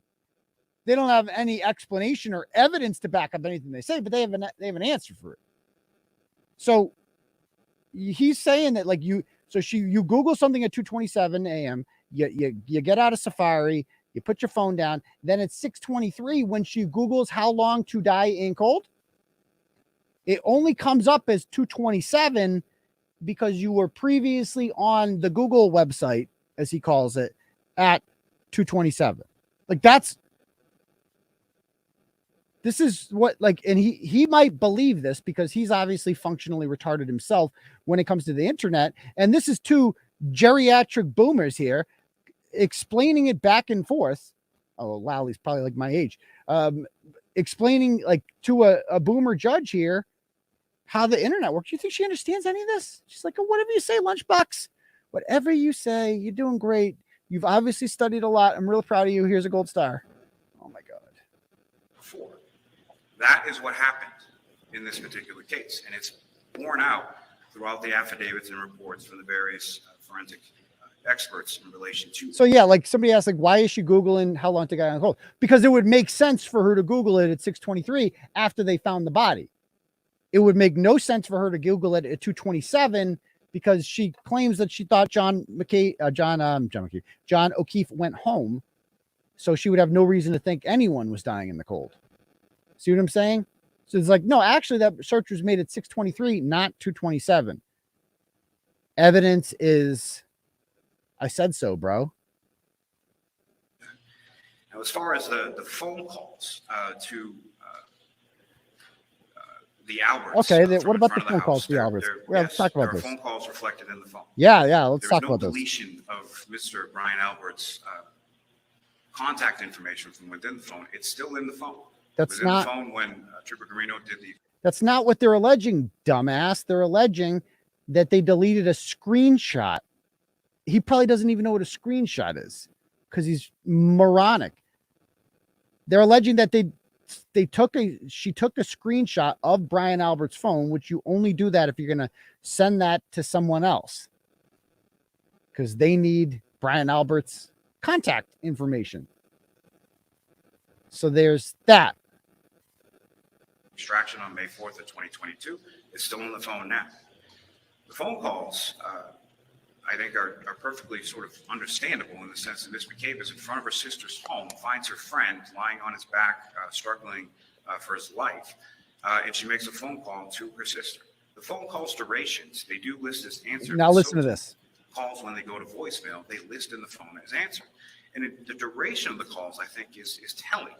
And that the first call at 6:07 and 42 seconds lasts for a duration of 9 seconds. The second call at 6:08 and 17 seconds, which also lists as answered, lasts for a duration of 7 seconds. These are calls that are going to voicemail. And then subsequent to that, at 6:23, Ms. McCabe makes a phone call to Brian Albert, which lists as unanswered. The last, as far as the health data. Wait, what? That's it? I don't want to keep reiterating this. I spoke about it on the last court date, but the health data. Oh, did he talk about the voicemail? Did I miss that part? Hold on. The first call at 6:07 and 42 seconds lasts for a duration of 9 seconds. The second call at 6:08 and 17 seconds, which also lists as answered, lasts for a duration of 7 seconds. These are calls that are going to voicemail. What? Subsequent to that, at 6:23. Okay, just stop right there. Stop right there. Because again, let's review here. At 6:07 and 6:08, 4 minutes after the body was discovered, right after Jen McCabe gets off the phone with 911. And by the way, Jen McCabe didn't get out of the car. Okay. The only person who made any attempt to save John O'Keefe's life and see if he was still alive was Karen Reed. Because she's the only one that gave a shit about him. And now they're blaming her for his murder. I cannot wait to hear the 911 tape, by the way. I cannot wait to hear that 911 tape. So at 6:07 and 6:08, she calls her sister, Nicole, and it says answered for a duration of 7 seconds and then 9 seconds at 6:07 and 6:08. So what did they talk about? Well, he claims it went to voicemail. No, dumbass. And I'm going to show you right now because this just needs to be discussed. I mean, it just, you're listening to these lies and you're like, dude, no. And you just want to scream. I mean, how many people were watching this and we're just like, dude, what? How is this happening in a court? How is this fucking moronic idiot up here spewing untruths? Hold on. Let me get this. Okay. I want to look at their call record. I want to show you exactly what I mean here by this. And to show you what he's talking about. This needs, so we're going to go to part 2 of this series. Or no, part 3 rather. Because this is where all of the call logs are listed. We published all of the logs from Jen McCabe's phone. And by the way, all these troopers gave money to 𝗵𝗵𝗱, the DA in this case. I mean, come on. Loading a little slowly here. Okay. Let's find Jennifer's call logs. Okay. John O'Keefe's call log. That is his movement. Okay, here's her call logs. This is Jen McCabe's call log. And I don't know if you guys can see this. Let me make it big. All right. So I don't know if I can zoom in on this, but all right. So you see here where it says, like, this is the call they're talking about. Where's the 6:07 call? Oh, no. Yeah, 6:07. Okay. Answered to Coco, right? 9 seconds, 7 seconds. It says answered. But then, are there any other ones to Coco? All the ones to Coco always get answered. That one's incoming, gets answered.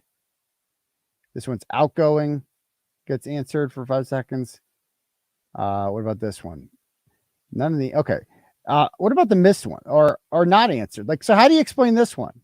Right? This one says not answered. So if Lunchbox's idiotic theory here that he's pulling out of his ass is that calls that are only 7 to 9 seconds are indicative that they went to voicemail, that no one actually picked up, that they went straight to voicemail. then what does an unanswered call mean? Like, what is it? Wouldn't that mean like so there would be no one, like literally not one of these calls, there would be no category for unanswered, because when it goes to voicemail, it still comes up as answered. According to him, if it's a 7 to 9 second call, that means it went to voicemail, which doesn't even make any sense, because most voice recordings on voicemails are longer than 7 to 9 seconds. And then people leave a message. Like, what? Dude, you have to be technologically illiterate to think there is any credence to that ridiculous statement. And like you said, there's rejected too. Like, there are other categories on there that would lead you to believe that like a voicemail, if it went to voicemail, it would not register as answered. And more importantly, like, what evidence do you have to back up what you're saying right now, Lally? He's literally just saying bullshit. And the judge is just like, sure, whatever. We don't need to figure this one out. Sure, the two competing ideas are exact opposites, so only one of them can possibly be true. But yeah, we don't need to figure that out. We don't need an evidentiary hearing, because I believe you, Adam. You have nice hair gel there. We love the lamb chops. The lamb chops play. Good job. McCabe makes a phone call to Brian Albert, which lists as unanswered. The last unanswered the thing. What? I don't want to keep reiterating this. I spoke about it in the last court date, but the health data for Mr. O'Keefe's phone has him taking 133 steps at 8:08 in the morning, 68 steps at 8:25 in the morning. Oh, this is the best. 87 steps at 7:57 in the morning, 81 steps at 11:06 in the morning, 109 steps at 11:18 in the morning, and then 46 steps at 11:56 in the morning. The issue with that, as far as being able to he was dead. Any of that he was data, dead. Anything whatsoever, is that Mr. O'Keefe was pronounced deceased at the Good Samaritan Hospital at 7:50 in the morning. Oh my goodness, guys, he cracked the case. Guys, they thought they could outfool Adam Lally, but he's too much of a fox. They thought they could outsmart him, but wait a minute, the phone moved at 8:12? Wait a minute. He was dead. So how can the phone move? Oh, checkmate, motherfucker. Checkmate. Alan Jackson, you didn't think that one. Or here's an idea. Somebody had the phone in their pocket. Like, Michael Proctor or some shit. Because John O'Keefe's phone was confiscated. We have all the data from it. Of course, the phone didn't move from 12:30 till 6 a.m. And then it starts moving again right when people find him. Right. Because you know what they did with that phone, by the way? They kicked the shit out of him inside. And they're like, what should we do? And the first thing they thought of was, get that fucking phone out of here. It's a lot easier to get rid of a phone than it is a body. We don't want him. They can track that shit. We can explain the phone being in here for 5 minutes and say it's some sort of mistake. We can't explain the phone being in here for 5 hours. Get the phone out of here. Throw the phone where she was fucking parked over there before. Just throw the phone over there. And then we'll throw the body on it later. We can't throw the body on it right now. There's too many fucking people out right now. It's only 12:30. There's still people here. We'll clear the house out, get rid of all the youngins, and then we'll throw the fucking phone on top of the body. That's what it's not brain surgery here. This isn't like some crazy conspiracy. It's the most logical explanation. Literally the most logical. It's a fuck of a lot more logical than Karen Reed did a 3-point turn. She 3-point turned him to death. Come on. Jesus Christ. All right, let's play some more. So all of these steps, all of these feet, all of these things that he is traveling are after he has passed away. He cracked the case. Furthermore, as far as the 3 floors going up and down within the house, yeah, let's talk about in that. Tripperino's report, he details as far as looking a little bit deeper, a Oh. little bit more than just, the phone or the health data indicates that he went up or deeper. down 3 flights of stairs. What it also indicates from Mr. O'Keefe's phone from the GPS information is that he did a Waze search because he had never been to 34 Fairview Road before. He does a Waze search to try to locate him. Now, that GPS information from his phone has at the same time that he's going up and down 3 flights of stairs, he's more than a half mile away from the residence at that particular time. So pause right there. So their whole thing is like, well, so then how do you explain the ascending and descending thing? Basically, he's saying here is like Apple health data is bullshit. Like, I'm smarter than Apple. Apple thought they had a good product that tracked you and shit, but no. Look at the hair. Have you seen my hair? I'm way smarter than Apple. So take on that. I'm Professor Plum over here. Look at me. I'm sharp. I'm a dandy. And so how do you explain? Like, they have no explanation for the phone moving up and down. Is there a staircase in Karen Reed's car that I don't know about? Perhaps. I don't know. Oh, but he did a Waze search. Actually, Adam, what time did he do the Waze search? Because we mapped out and we drove the whole ride home. We did our own research on this. They left the bar at 12:14. It is exactly a 7-minute ride in the snow. You could probably get there in 5 minutes if you live there and you know where the fuck you're going. It's not snowing, but 7 or 8 minutes it would take in the snow. We got the 12:18 at the temple, perfectly aligning with where they were. And then we got at 12:20, that's when he did the Waze search. He did the Waze search at 12:20. And that's because they overshot Fairview. Because we know they overshot Fairview because they came from the other way on Cedar Crest. They were coming from the dead end way. And the only way you'd be coming from that way is if you went by Fairview, which Karen Reed did. And so they go by and they're like, wait, where the fuck are we? John does his Waze search, 31 Fairview. Oh, it's fucking 200 meters that way. Let's go. And then they go. It literally perfectly aligns. The 12:20 Waze search, he can be in the house by 12:21. According to Karen Reed, she drops him off right at the driveway and he runs into the house because it's fucking freezing out and he's wearing a long sleeve shirt. So of course he's going to make a beeline for that front door. Of course he is, because he doesn't want to fucking freeze to death. And so he runs into the house and he gets there. And that's what leads me to believe that this was not something that just happened. I believe this was an ambush. I believe Jennifer McCabe set him up for this and that he was lured into the basement when he got there. And Brian Albert and Colin Albert were waiting in wait for him. I think that's the most logical explanation based on what we know. The Waze data would still make sense then. And the up and down of the floors would also make sense. Both can be true. He's seeing what Lally is saying here is that one negates the other, that he did a Waze search. Therefore he couldn't have been in the house. No, you can't. You can do both. You did the Waze search at 12:20. You can be in the house by 12:21, moving up and down the stairs by 12:24. It's not that hard. It's really not that fucking hard to figure out. And this guy is just throwing shit out there. And the worst part about this is he knows that everything he's saying is bullshit. And he's pushing forward anyway, because he's an evil, despicable piece of shit. And I hope he rots in hell. I hope if he has kids, I hope they're ashamed of him. I really do. Your dad is a fucking piece of shit. And he should rot in prison for the rest of his life because he's worthless. I wish you had a real dad. Anyway, back to this. It also gives speed.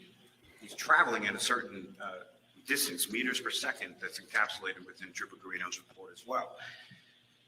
None of that health data is even remotely accurate. Now, furthermore, there is a supplemental report, which I filed as an attachment to the Commonwealth's opposition that Trooper Guarino conducted in regard to certain measurements and GPS locations from Mr. O'Keefe's phone. And what they show is sort of concentric circles as far as the distance that the person could have traveled from that in those specific time frames. And essentially what it boils down to is there is a total of 3 seconds, in the entire time that Mr. O'Keefe is in the area of 34 Fairview Road, that any of those concentric circles even touch the house of 34 Fairview Road. And following immediately from— Again, says who? Says you're expert, so why can't the defense cross-examine them at, I don't know, an evidentiary hearing? Those 3 seconds, the circles are able to then be condensed and more accurate information is generated in relation to putting him exactly where he was found at 6 o'clock the next morning by Ms. McCabe, the I defendant, see what you and Ms. did there. Roberts. And again, another statement attributed to Ms. McCabe is that Ms. Reed was the only one who could see in the blizzard conditions, which I know the court has reviewed in relation to Officer Sharaf's cruiser camera footage of his approach and arrival at the scene, which is almost around the same time as the three ladies would have been approaching 34 Fairview.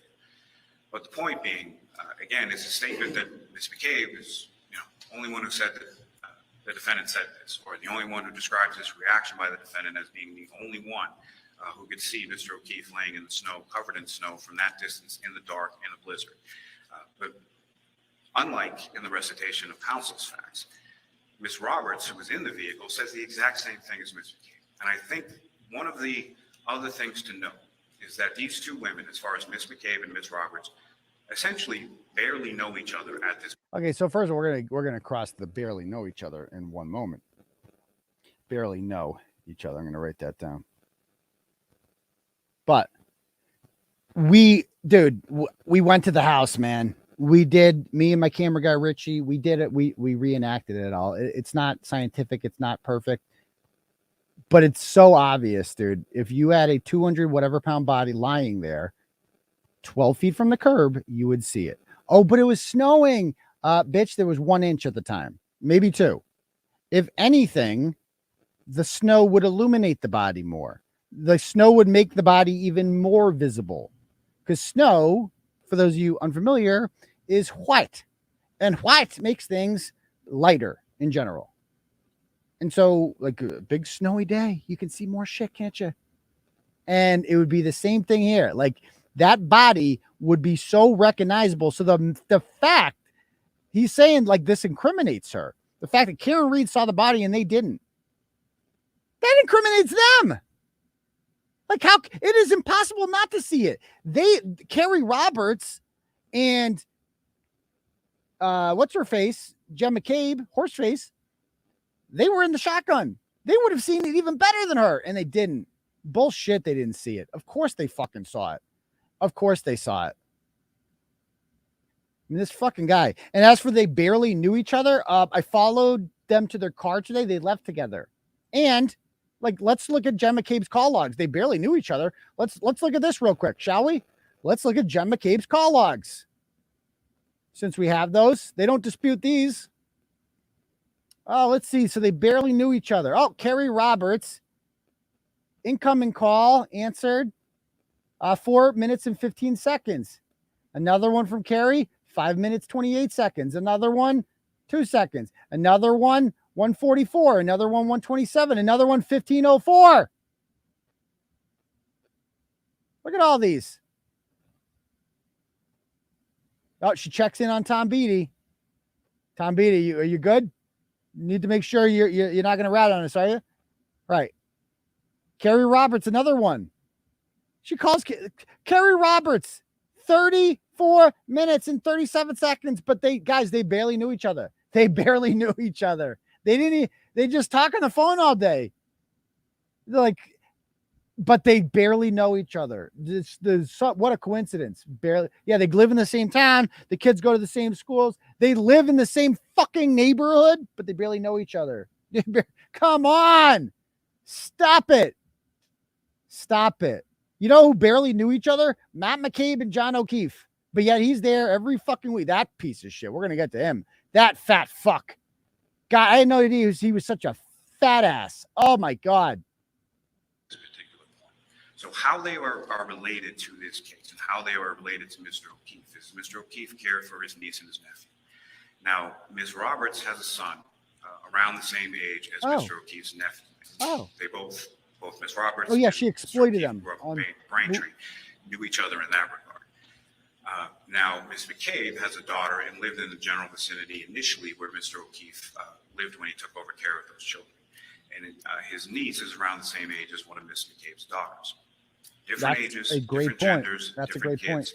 They barely knew each other before this day. And now they're sort of inextricably linked going forward based on their shared experience of being called and told different stories by the defendant on this particular day and taken on this ride along to discover Mr. O'Keefe's body. Oh, what I would say, Your Honor, is revelations from the forensic expert from Mr. Green, which is the only thing even closely approximating new information. From the prior Rule 17 motion that was denied in relation to this. They're specious at best.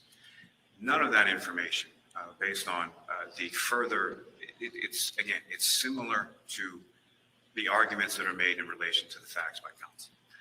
If you take one piece of evidence, you divorce it from context, and you don't provide any sort of you're good at that. contextualization of what that means within the whole of some of its parts. And the same thing is being done as far as the affidavit from the forensic expert is taking this thing and saying, oh, well, there's a search and it's deleted. But if you look at the search and you look at what deleted means, it doesn't mean what counsel says it means. It doesn't mean what counsel purports it to be. And for those reasons, I would ask that the motion be denied. You didn't even have to ask, buddy. She already denied it. Hear from Mr. Albert's counsel first, and I'm going to let you speak again, Mr. Jackson. Thank you. Oh, thank you. I flew all the way out here. Thanks for letting me speak. Now this guy, preppy boy here. So you've heard for 40-something minutes different recitations of facts. I want to focus for a moment for the Rule 17 just on my client. I'm going to skip this part. Oh. The issue is that under the provisions of our law and the case law, they can't just say it's relevant to their case, snap their fingers, and then go into the personal effects of a third-party innocent person who's related to the case only because they're a witness.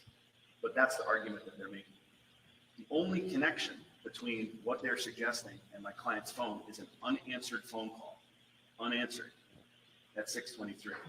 Counsel made the suggestion that I said earlier that there's never any indication or no record of a phone call. Like, there's also the matter of the dead body on his yard. Just saying. That's not what I said in my. And the fact that, like, can we just talk about how he didn't come outside? Like, as soon as I heard that, I knew something was up. I'm like, they didn't come outside? There's a body on the front yard. Like, let's say for a second that it did go to voicemail, which is fucking stupid. Obviously, it didn't go to voicemail. Coco picked up the goddamn phone, and she goes, "Karen's here. Don't come outside. Stay inside." That's what she fucking said. Well, let's say for a second that she didn't answer the phone. If you find a dead body on your friend's front yard and you call their phone and they don't answer, do you just throw your hands up in the air like, well, I guess we'll tell them tomorrow? No, you're gonna bang on the fucking door until they answer and say, come outside, there's a fucking body in your yard. Brian Albert didn't. I'll tell you right now, if there's a dead body found on my property, I'm coming outside. I don't care what time of night it is, I'm coming outside.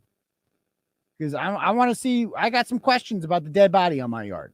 I got some questions. Not them, though. Just let them sleep in. Mother's Day weekend. Just let them sleep in. You earned it, Coco. We don't want to wake you up. Enjoy your beauty sleep. Opposition. I said there's no indication of a conversation because there's zero grand jury testimony about it. There's zero forensic evidence about it. There is no conversation because one didn't take place. But that's the suggestion they're using to then bootstrap the rest of the argument. Oh, wild. The federal Rule 17, the equivalent, is guiding Massachusetts case law. That's been referenced in Lampron Inquiry. There's a federal case that came out in 2018. I provided a copy to counsel, and I provided it to the Commonwealth, and I'll hand up a copy to the court.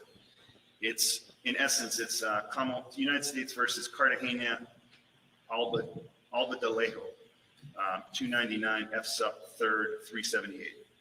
And in this case, there is a Rule 17 subpoena that is issued by the defense seeking, quote, exact copies of the reports, photos, or notes regarding a shooting incident on a particular date.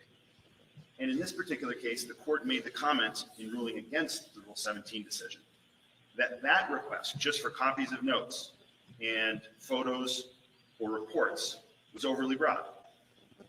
Quote, the potential to bolster a complainant's allegations and the potential to undermine them provide possible material for impeachment, but the inability to articulate with precision what records he seeks or the purpose. Brother, that's Carl Dugall, dumbass.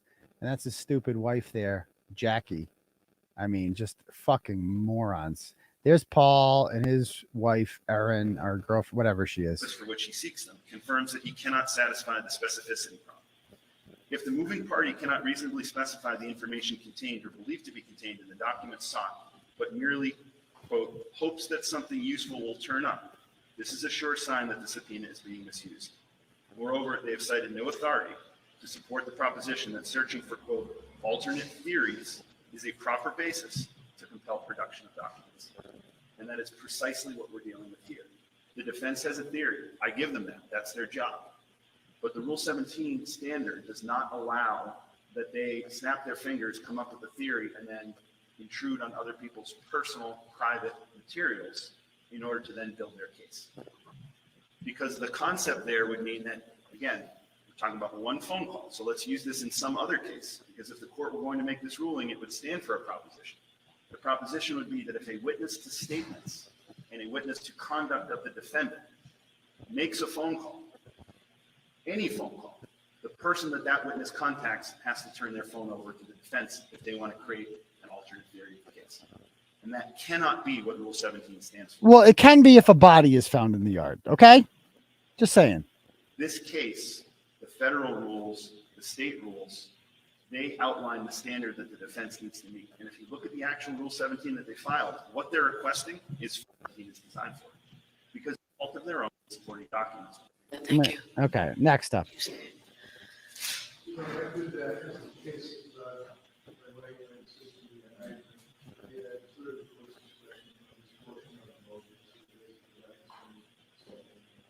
right, thank you very much. All right, Mr. Jackson, so go ahead and I'll hear you. Yeah, go ahead, Jackson. Thank you, Your Honor. With regard to the Commonwealth's argument, taking those in order, to reuse the same word that's been used and probably beaten to a pulp today, talk about it. Let me read a turtle chat here we got from Maddie. Maddie sends $5, says, if Lunchbox was actually looking for the truth, would he want to hear this evidence? Would he want to hear this evidence himself? This shit stinks to high heavens. Fuck the Alberts and McCabe's. Maddie from L-Town. You're absolutely right about that. We also got a Cash App here from Claire McKenna. Sends $10. Says, at the very least, you'll be on a jury questionnaire. That's true. If you've ever read Turtleboy before. Again, if anyone else would like to donate to the Turtleboy Journalism Fund, you can click at the link at the top. For Turtle Chat, you can donate whatever amount of money you want, and I will read your donation out loud to the class. When you do that, because you get to write a message with it, I'll get the message in my email. I'll read it out loud. Or you can cash at me at $ Uncle Turtleboy. Okay, back to this. Regurgitation of the same tired, factually incorrect theory. That's exactly what you heard today, was exactly what Mr. Lally has been reciting. He literally read it from a paper that he's clearly had for some time. It's the exact recitation of the same facts that he's used over and over and over, and they are factually incorrect. He indicates none of the facts that we've cited in our moving papers are supported by any evidence. That's absolutely incorrect. That's absolutely incorrect. For instance, Jennifer McCabe. He said Jennifer McCabe was not up all night. There's no evidence whatsoever that Jennifer McCabe was up all night, except for her Apple Health data, which shows that she was up all night. We didn't make that data up. That data came right from a cell phone. It's just amazing. Extraction that was conducted in no small part by their own expert, and then reconducted by our own expert. How about the fact that she was actually on the phone searching? I mean, it's just like that says it all right there. It's like, so what, the Apple Health data is just not good? Because the Apple Health data says she was up, but Adam says she's not. Okay. Anyway, some more. The Safari data establishes that not only was she up all night, but that the phone and Safari was being manipulated during those times at 2 o'clock, 3 o'clock in the morning. These are unassailable facts, unassailable data, directly from the Celebrite extraction. These aren't, as Mr. Lally likes to say, fanciful facts. He's got that written down somewhere, obviously. He said that just about every hearing.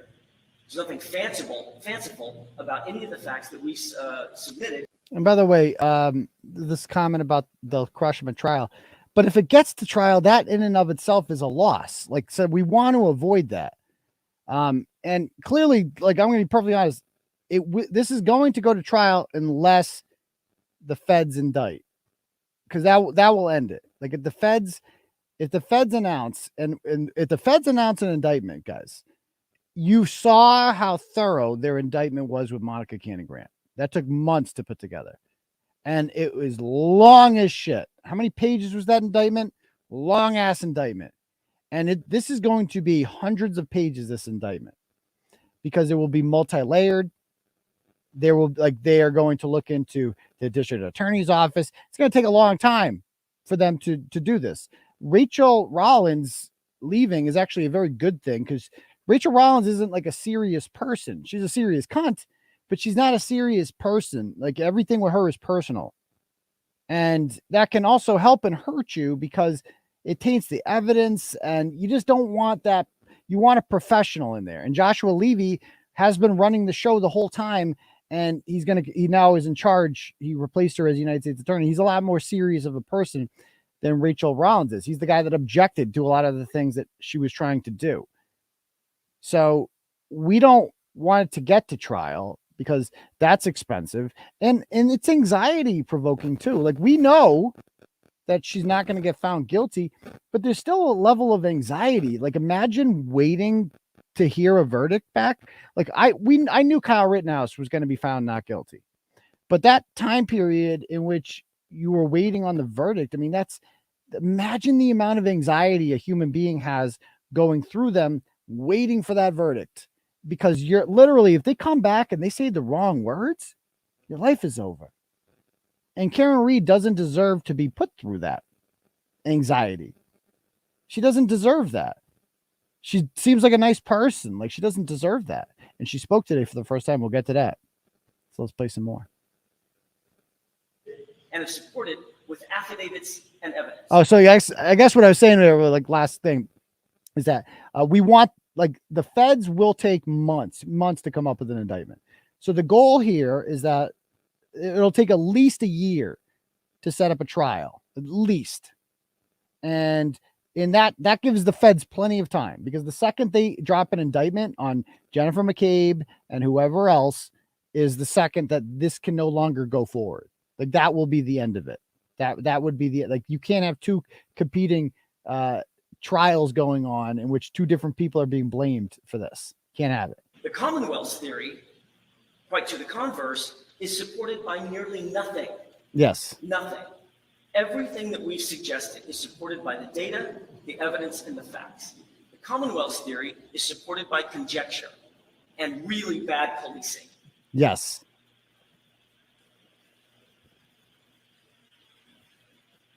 Almost unbelievable and very troubling as an officer of the court.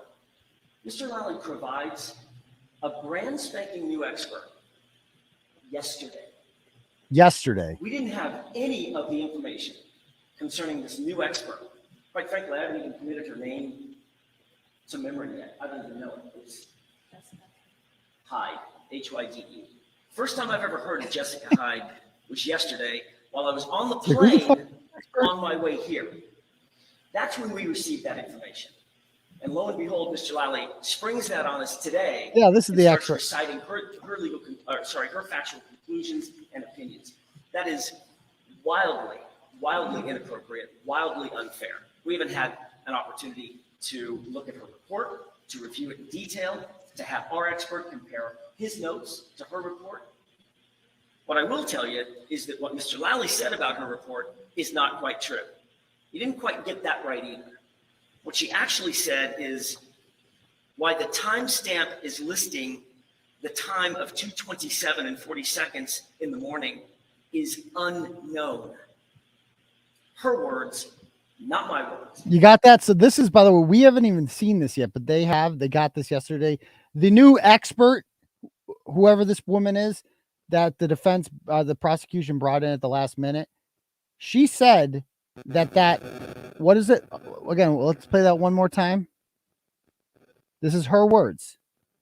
Stamp is listing the time of 2:27 and 40 seconds in the morning is unknown. Her words, not my words. That's what she said about the timestamp. That right either.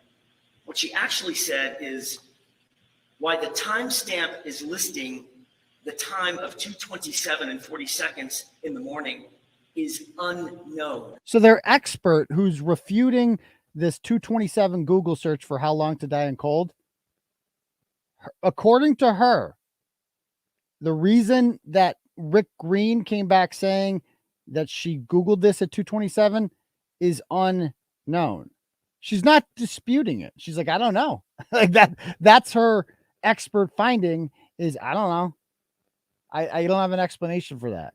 Literally her own fucking words. She never said it didn't happen. She's just like unknown.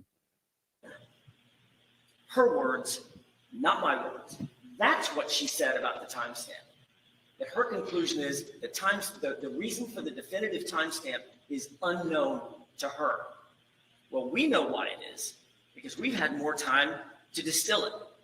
There's something, and I'll take this opportunity since Mr. Lally brought it up and tried to explain what his theory, an incorrect theory of the timestamp is. I'll take a minute to explain what the actual true facts are. An Apple iPhone has a clock in it. Here we go. This is great. This is great. Clocks. One of those internal clocks is run by a program known as 𝗵𝗄𝗄𝗃 core time. The 𝗵𝗄𝗃 core time is the number of seconds from January 1st, 2001 until right now. So for instance, if I open my phone, this is great. 𝗵𝗄𝗃 core timestamp just noted the exact moment that I just opened my phone. And it's noted from January 1st, 2001. Right now, or actually in 2022, in January 2022, those numbers of seconds was around 665 million.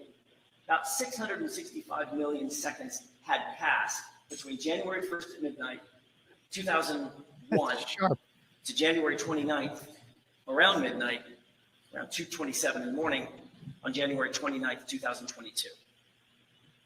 Why is that important?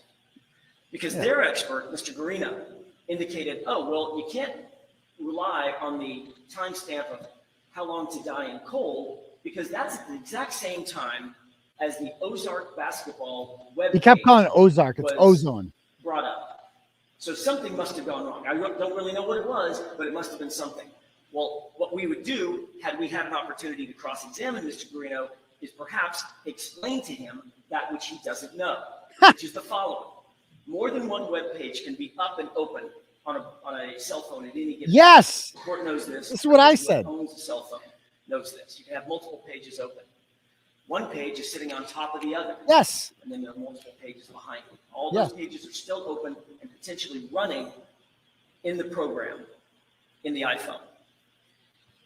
The 227 how long to die in cold search was like, so this is my phone right now, one of them. Okay. And as you guys see here, I don't know if you guys can see that. Hold on. The stupid light is refresh. See all those? Those are all windows. I have all up. There's like, those are all windows. Okay. Safari windows that are all open on my phone at the same time. The second I open Safari up, it's registering all of these fucking windows here as I got, I've gone to those all. I've accessed all of them. I click on that, boom, it's been registered. It's the same thing. So if she's on Safari and she Googles how long to die in cold at 2:27, and then she X's out of that Safari window, then it's going to register whatever the next Safari window that she has open is, which is that she didn't close from the last. Because who closes all their Safari? Do you guys close all your Safari windows? I do a general cleansing like once a month when I'm like, Jesus Christ, I got 120 fucking windows open right now. I mean, it's not hurting anyone, but might as well start Xing these out. That Jennifer McCabe was probably looking at ozone basketball stuff earlier in the day, but at that time she was Googling how long to die in cold. And the second she gets her answer, she X's it out. And then the phone registers ozone basketball. I mean, it's really fucking simple. And this is like educating boomers here. That's what's happening right now. Nanoseconds, milliseconds before the Ozark basketball search page came up. How did Apple, cocoa, core time relate those two events, those two artifacts on the phone? It happened like this. At some point, she searched, used her thumbs. The Apple iPhone doesn't coordinate the timestamp for when she's using her thumbs. People type faster, people type slower. It coordinates when someone exits out of a search. In other words, when you close that web page. She obviously Google searched how long to die in cold. We know that because we found the search. The deletion was not the deletion of the search, it was the deletion of the page. Yes. As soon as that page was deleted, the other page Yes. behind it, Ozark basketball, was immediately populated. And when I say immediately, Exactly. not at the same time, nanoseconds behind it. We actually have the nanoseconds. It's 5 digits beyond the decimal point. We know exactly how that happened and why it happened. And Rick Green, our expert, has verified that, not through one, not through two, but 5 different tools, establishing exactly how long that it took for the Ozark page to populate behind the How Long to Die in Cold Good page show, once but Jennifer McCabe exited out of that page, if that makes sense. So we know kind that of she reminds was me of Googling that. How Long to Die in Cold at minimum, 3 hours before John O'Keefe's body was ever found. This is not some anomaly. It's not a question. It's not, as their new expert says, unknown why the Google search took place or the timestamp is what it is at 2:27:40. We actually know. Rick Green knows. His colleagues know. And the scientific community knows. Yeah.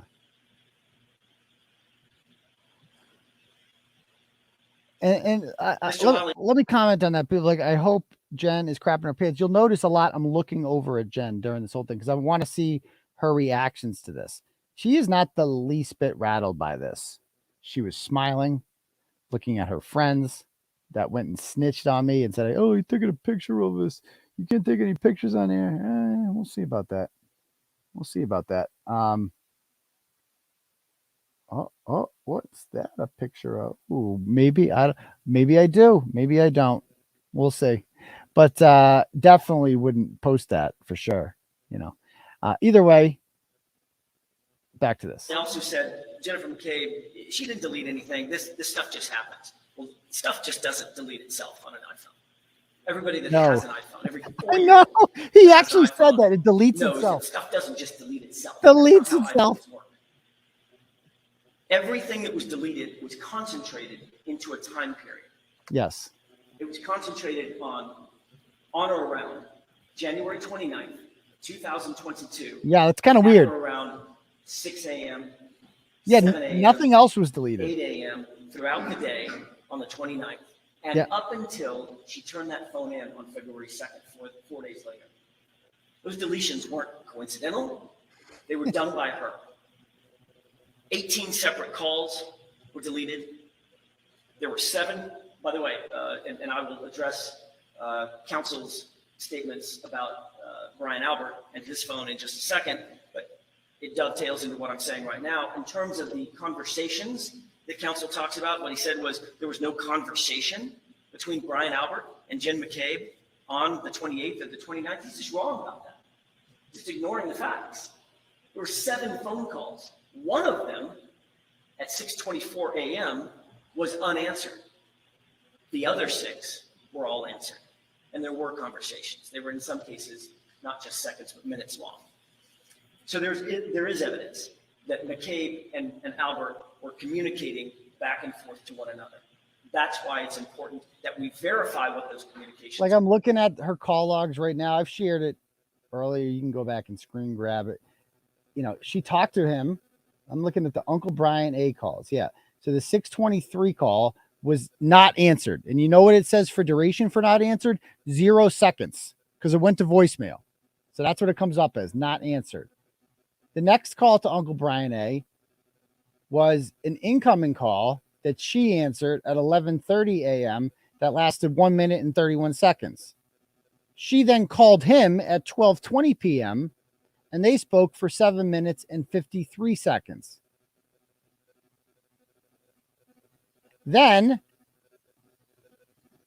at 1:46 p.m., she's on the phone literally the entire day for 6 minutes and 6 seconds. She talked to Uncle Brian A.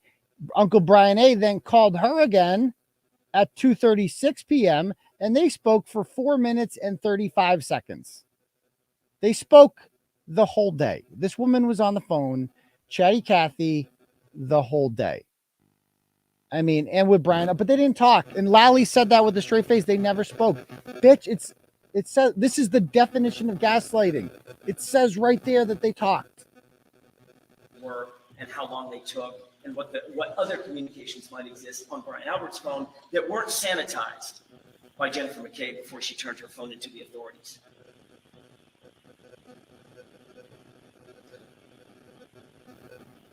There were also phone calls, not to Brian Albert, but to Nicole Albert at 6:07, at 6:08 in the morning that lasted, 6:03 and 6:04. No, you had it right the first time. 9 seconds and 7 seconds. 6:07 and 6:08. The 6:03 call is number one. Brian Albert's call wasn't answered. But previous to that call that Brian Albert ignored, there were 2 calls to his wife. His wife, who would be sleeping next to him at that time. Now, 9 seconds and 7 seconds isn't very long. It's not long enough to say, oh my God, you guys get up, hurry out here. We just found John O'Keefe's body in your front lawn. It's not long enough to say that and to have a conversation about that, but it is long enough to say something like, listen, we're here. Don't come outside. Don't come outside. It is long enough for that. And there might be a voicemail of And that. in fact, as we know, Nicole Albert and Brian Albert, a sworn police officer, never came outdoors, even though the entire world of law enforcement and medical personnel. This guy's saying everything that we've been saying, no? Responding to his front yard where a dead body was. This guy knows what time it is. Never ever came outside. Interesting. Mr. 𝗟𝗏 talks about the 80 steps. He said this at the last hearing, and he said it again, he reiterated it again at this hearing, in terms of John O'Keefe's Apple Health data, trying to throw sort of this murky explanation into the mix that the steps actually occurred after he was already pronounced dead. There are obviously, This is great. his expert found him, our expert found him. There are data that suggests that steps were taken with that phone after John O'Keefe was pronounced dead. Whoa. Sorry. Wait, but Lunchbox said Lunchbox already had his aha moment because he was dead. So explain to me, Mr. Fancy Pants California attorney, explain to me why the phone moved if he was dead. Obviously that all your data is bullshit because it said his phone. How can a dead guy's phone move? Checkmate. Let's see what you got. What do you got to say about that, California boy? Those aren't incorrect data. That was incorrect policing. It was sloppy policing. Those aren't John O'Keefe's steps. He was laying in a hospital on his way to a morgue. God rest his soul. Those were Michael Proctor's steps. Clearly stuck John O'Keefe's phone in his pocket. He started walking around. He didn't secure the phone properly, so the phone was still recording data. Oh, yeah. It doesn't know whose pocket it's in. Oh, yeah, that's right, because it's a phone. So the steps that were after John O'Keefe was dead doesn't mean that the steps are incorrect. I mean, this dumbass actually said that, he couldn't have been, he was dead, so how can the phone move? As if the phone can only move if it's in John O'Keefe's pocket. It can move in anyone's pocket. Oh, my fucking God. It's just so simple. And the judge, we'll get to that. Or it's unreliable data. It means it was in a different person's possession, Michael Proctor's possession. And that's his fault. Like I said, he just didn't secure the phone.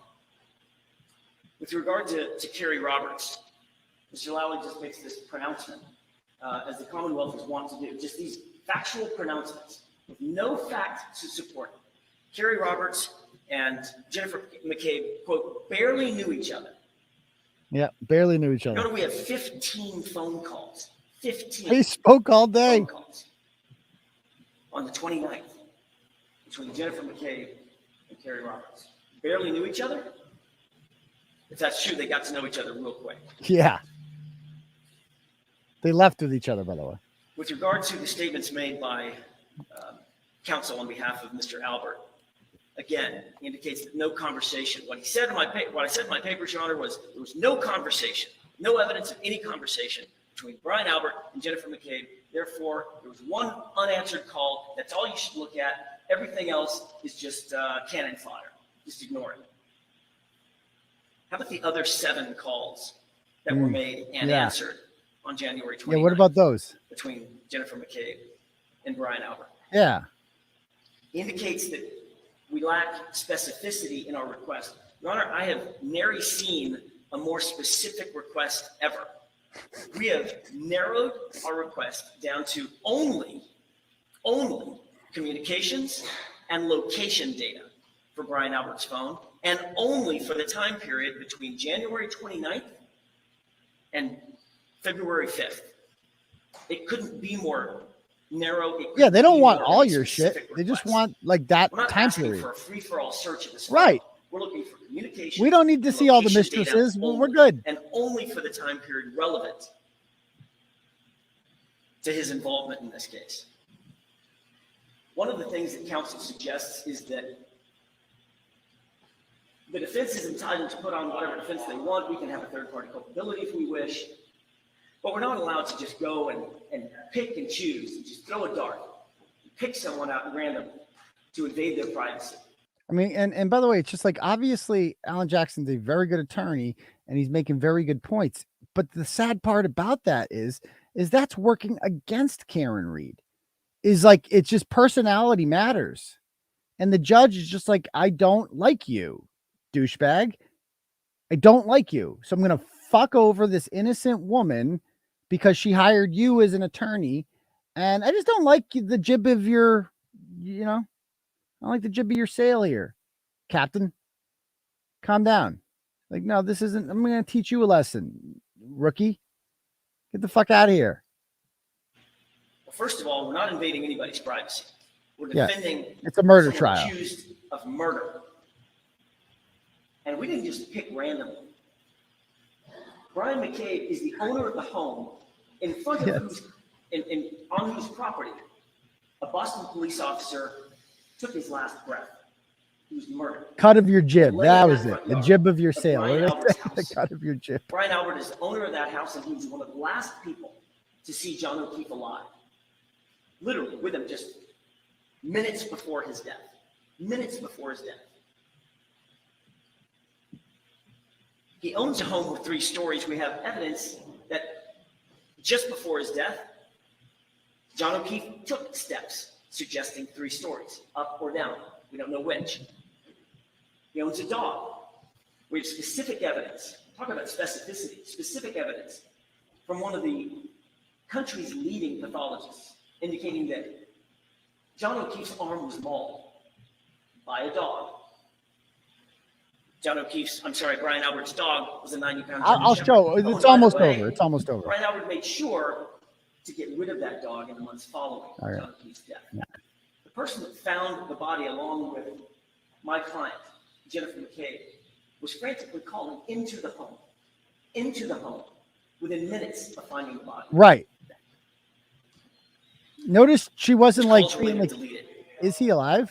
Why would she delete those calls? Why? Further from the crime scene. The Albert family is also connected to, as we've gone into pretty specific detail, connected to the elite investigator of the case, Michael Proctor. Yeah. Your Honor, I'm bringing up these facts, which the court knows, but it bears repeating only because Mr. Lally and Mr. Higgins have suggested that we just sort of pick somebody out of whole cloth. They meant Mr. Henning. To seek their information. That couldn't be further from the truth. Brian Albert is integrally involved in the death of 𝗵𝗂𝗃. He is implicated in the death of John O'Keefe. Jennifer McCabe is equally implicated in the death of John O'Keefe and the subsequent cover-up of that death. We are entitled to defend our client. It couldn't be more specific, our request. It couldn't be more narrowly tailored. And we couldn't need it more. It couldn't be more necessary for Karen Reed to defend herself. She's entitled to this information. Right. It's like she's constitutionally right. entitled to defend herself, and like, she's constitutionally entitled to this information. This can save her from prison. It's relevant. Phone, we've sought very narrow data. I was going to say, if we don't get these data, where's the evidence, folks? I can see him standing in front of a jury right now. Where's the evidence? Yes, exactly. Sounds to me like the defense is on this fanciful journey, trying to convince you of facts that they can't prove. We need to prove it. We have the ability to prove these facts.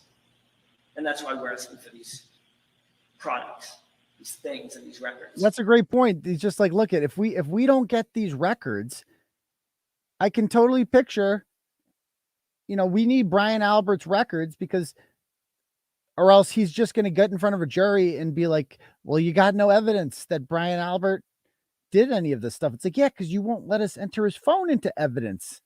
Duh. He's absolutely going to use that at trial. Of course, that's their plan. Okay. Thank you very much. Okay. Mr. Now, Lilly, any brief response? No, Your Honor. Mr. Henning, any brief response? All right. Thank you very much. And that Jim, says a I lot think right we there. need a next date. Listen to this. This is Something in July, we're going to file further motions. I'll take this under advisement. Do you want to have a pretrial hearing? Do you want to do a scheduled conference? Something in July. July. It can be done by Zoom, Mr. Jackson. You hear that? It can be done by Zoom. I know I told you before, you don't need to always come out here. Okay. Zoom. Thank you. Like that says it all, doesn't it? It can be done by Zoom. It's a fucking murder trial. It's a fucking murder trial. This woman's life is on the line. And she's like, you can do it in Zoom. You know what that comment was? That was her saying, quit fucking whining about flying out here. I don't want to hear any more, you know, sob stories about how much it cost Karen Reed to fly you people out there, because you can do it on Zoom. As if you can get effective representation in a murder trial on motherfucking Zoom. Like, court hearings, murder trials and shit were pushed off during COVID, specifically because you can't have a murder case on Zoom. Basically, she's saying, I don't like you. Please stop coming to my courtroom and stop crying about how much it costs your client to fly you out here, because you could do it on Zoom, motherfucker. I mean, that statement really fucking said it all. Did it not? It's just like, that was her saying, fuck you. As if there isn't a tangible benefit to having your attorney in the courtroom physically with you. As if that doesn't help you. I mean, Jesus Christ. May I have just a moment? Sure. So they have to figure out a time. She's such a cunt, this woman. There he is. There he is. Reddington. Turd boy. He wants to dance. He wants to dance with the turd boy. Just life in prison. No big deal. Skype it up. Look at her. She's just like, can we get the fuck out of here? Dude, her facial expressions. Every time Lally spoke, it was like, and whenever If September's better for you, we can do that. September. If September's better. I really like to do it in July. Okay, so let's do it. Okay, so let's do it. Like, hurry the fuck up, she's saying. I mean, talk about smug. She's like not caring at all about other. No. July 7th? 17, 18, or 19 of July, I was looking at. I just can't do that week of July. What about the following week? Yeah, I can do 11, 12, and 14. No, I was saying the following week after the 18th. After that, So that the week of the 24th of June, July. July. Yep, just not the 27th. What day? I think they picked the 28th. July 25? July 25? Is the July Commonwealth 25. available?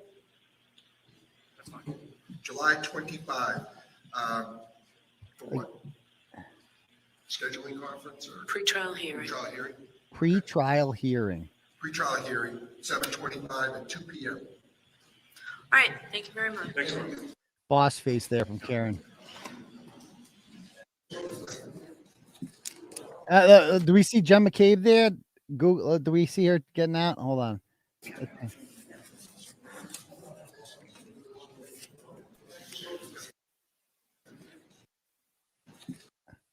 Where is she? Okay. Oh, she's already out. I know. She's in the back row there.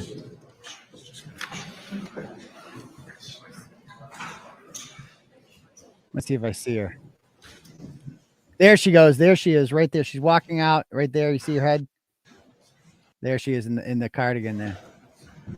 So anyway, I follow them outside of court, and let's see how it goes, shall we? Let's check out how it went with Jen McCabe outside court. Let's pull the blog up. Give me one moment.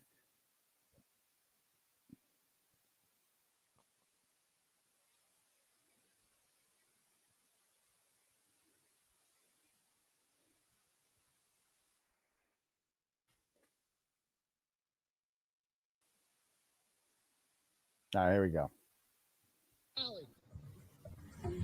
So this is me confronting Lunchbox. Or are you just a useless government stooge? It's a fair question. It's a fair Why are question. you lying about Jen McCabe's kids not being in that photo with Michael Proctor? It's clearly them, Mr. Lally. Are you in on the cover-up? Are you worried about going to jail? Mr. Lally, you should be. I should have followed him in there. I don't know why I stopped. Okay, here we go. Here's the fun part. Jen, why did you Google how long did I call at 2:27 in the morning, Jen? Oh, they got look at this fat slob, Any Matt comment on McCabe. Look at this fat fuck. There's Kerry Roberts, dumpy as I ever. see you guys wearing Justice for JJ shirts. I mean, look at that face. Look at that face of evil. I mean, think of what a fucking cunt you have to be. That I mean, the word. Oh, you know, people. My mom doesn't like it when I say the word cunt, but mom, it's made like that's what she is. That word exists for people like her. Look at that face. That's a cunt face. Look at that face. That like cunt is like that woman Googled how long to die in cold because she's fucking sadistic. And she wanted to make sure that a living, breathing human being was sufficiently dead before they found his body. And then she has the audacity to show up with these generic fucking bootleg, ugly ass Justice for JJ buttons on. Like, I mean, like they gave a fuck about him. Like you couldn't wait for him to die. You were like counting down the minutes till he died. And you could have saved his life and you chose not to. And then you show up and you're smiling like this with your fat. I mean, look what he's wearing. Dude, it's fucking court and it's a murder trial. And you show up like you got his Shaw's brand polo here that's just begging for mercy. Well, the bowling ball protruding from your midsection is just looks like it's about to fall out in your bootleg freaking jeans. And this cunt showing up with her smiley face and Reddington in the background. He can't save you. Just look at the arrogance here. How can you wear those buttons when you covered up his murder? Look at that face. That? Look at that face. 227? Look at her. And then look at this guy. Look at that face. Look at those cheeks. Dude, I had no idea this guy is such a fat piece of shit. No wonder your wife is banging Brian Albert. No wonder you have to sit in the corner and watch. You pathetic cuck. Matt McCabe. Mr. McCabe, any comment? There's Ted Daniel. Aren't you embarrassed? Figured he'd try some reporting, then he's like, nah, I'm all set. I'm all What did you do? Why did you delete all those phone calls, Mr. McCabe? Why did you delete all those phone calls? Why did you delete your Google search, Mr. McCabe?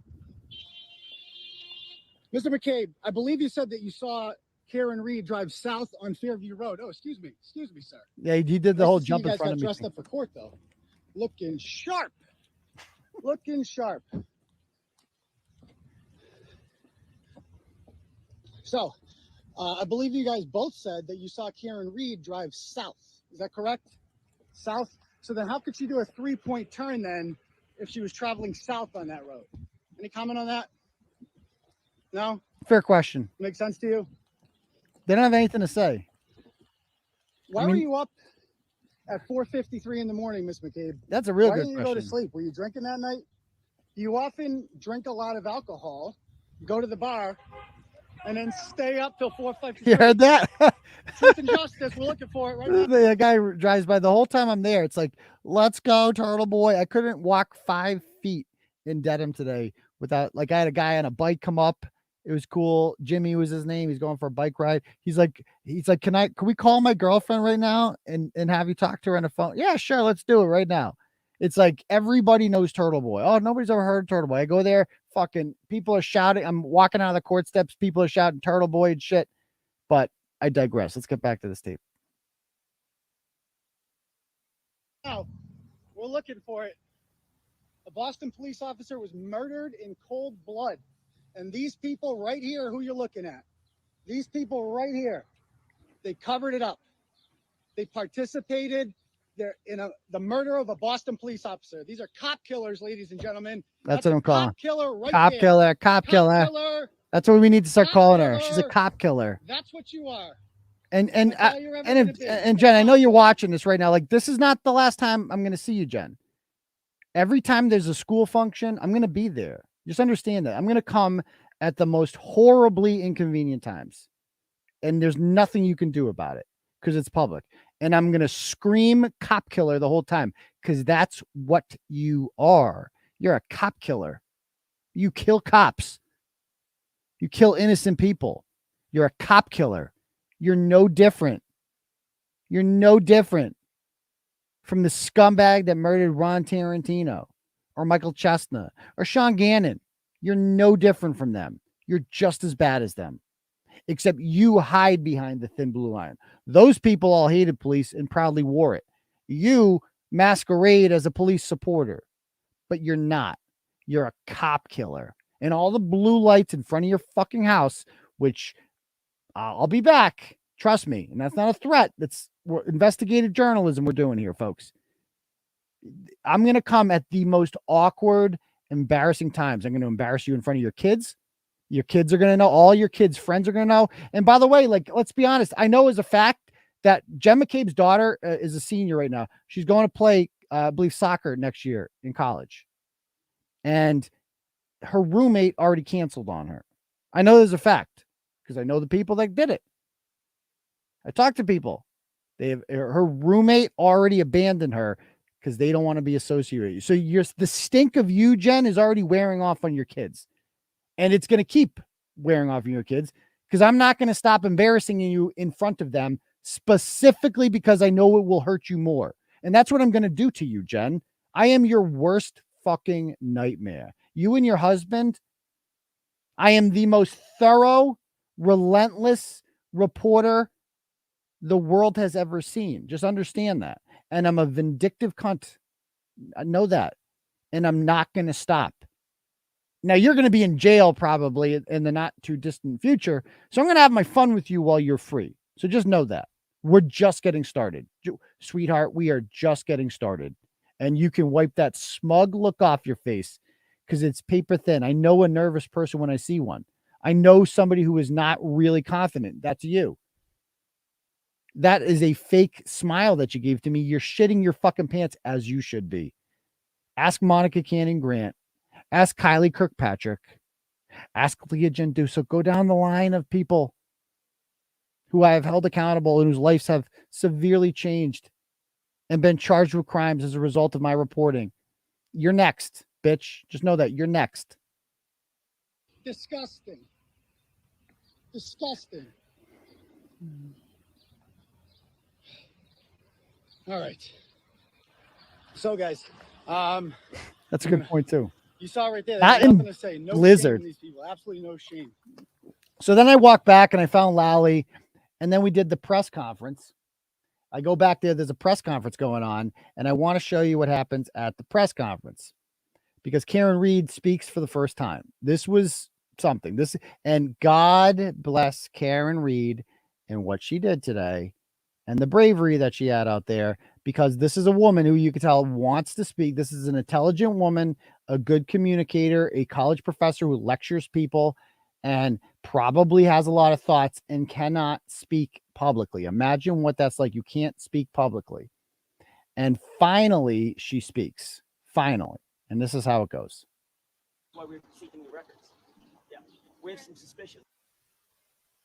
Well, certainly the Massachusetts State Police is involved. There are people that were in that house that are involved. Brian Albert is involved. Jennifer McCabe is involved. The rest of the folks that were in that house, there's some level of involvement by every one of them, every single one of them.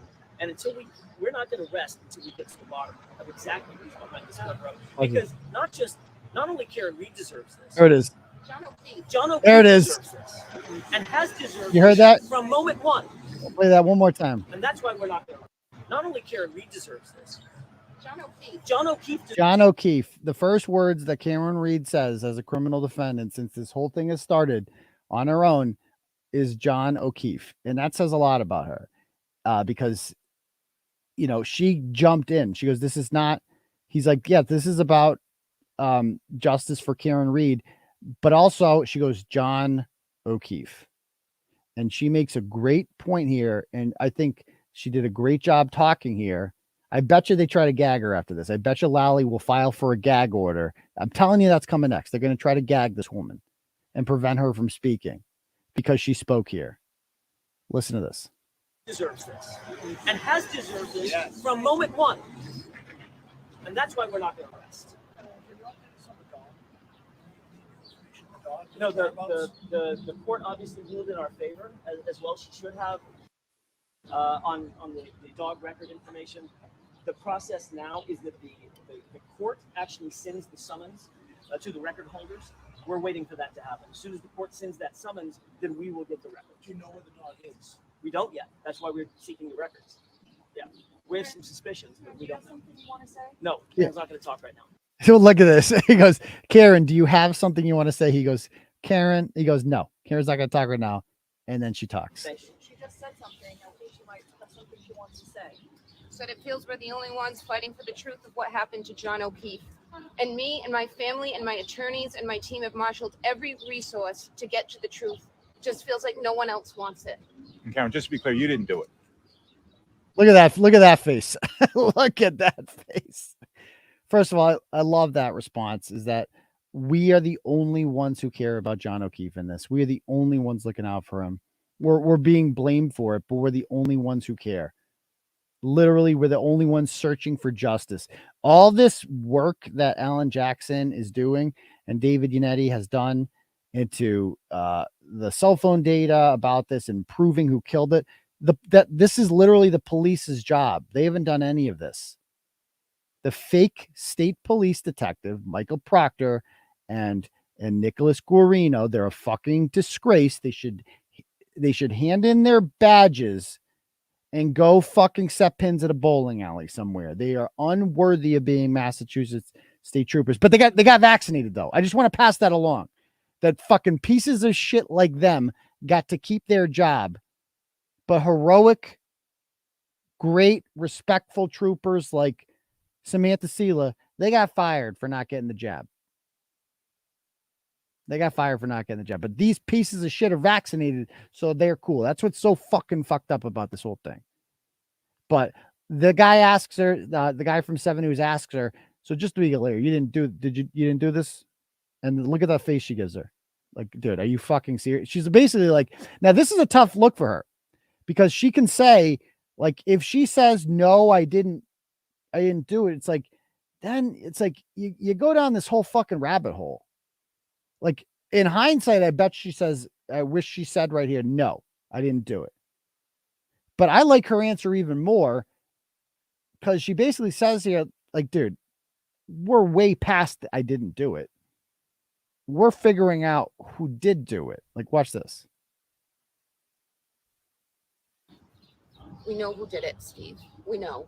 And we know who spearheaded this cover-up. You all know. Yes, we do. And no, she didn't do it. No, she didn't do it. This is an innocent woman. She didn't do it. I tried to save his life. I tried to save his life at 6 in the morning. I was covered in his blood. I was the only one trying to save his life. I tried to save his life. I was the only one who tried to save his life. Thank you for humanizing John O'Keefe, for pointing out that not only are you innocent, you also tried to save him. Well, they did nothing. They left him to die. Fuck all them. Why'd you admit to it? Well, you hear that? Why'd She you didn't admit to it? admit to it. There he is. There he is. So this is 𝗟𝗲𝗃, a complete piece of shit, a morally bankrupt asshole. 𝗟𝗲𝗃 from A1 in Boston. He is a fake police detective. I hope he rots in fucking hell. He should resign immediately because he is a fucking joke and he is unworthy of being called a Boston police officer. Unworthy of it. Gotta hate him. And I'd like to point out, like, I'm just going to show you how fucking stupid this motherfucker is. Give me 1 sec to pull this up. Couple screenshots here. So this is where this guy gets his news from. I want to show you where he gets his news from.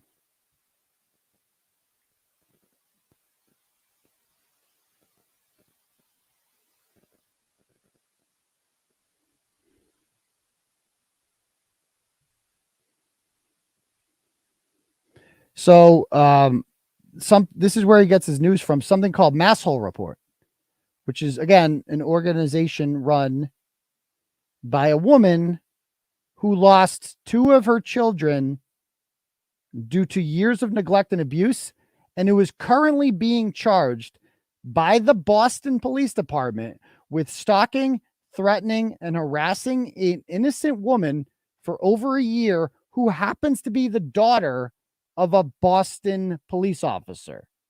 That's who you're siding with, you fucking fake Boston cop, you disgusting, worthless piece of shit, Carl. You're not just retarded, you're a fucking morally bankrupt asshole. Just know that, man. Keep fucking showing up. Keep fucking showing up for court. I'll keep making you look fucking stupid now that I know what you look like, and you blocked me today like a pussy that you are. Look at this guy. Look at, he writes, thank you, masshole fucking report. Like, what? God bless you. You got, so, and he loved it. He loved it. Yeah. God bless you guys. I hope you can all heal. That's a child abuser, by the way, a child abuser. So you got that going. Good job, detective. I mean, does this guy fucking have no instincts or what? Just complete retardation here. Anyway, so let's get back to this real quick. We're almost done. So watch this, and then I follow him out. She didn't admit to anything close to that. Nothing close to that. Yeah.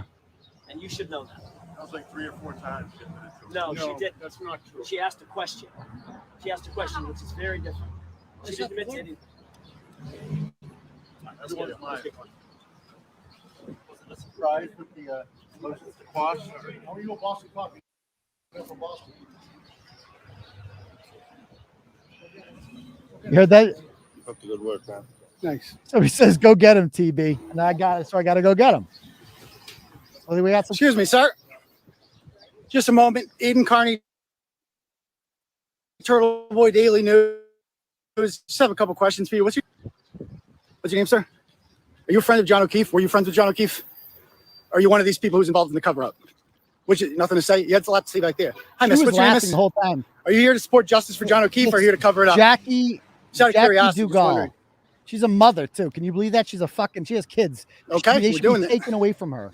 We're doing it. She's a worthless piece of shit. So I noticed you guys back there said that you believe, why did Karen admit to it? You realize she asked a question, correct? According to their own testimony, that she asked a question, could I have done it?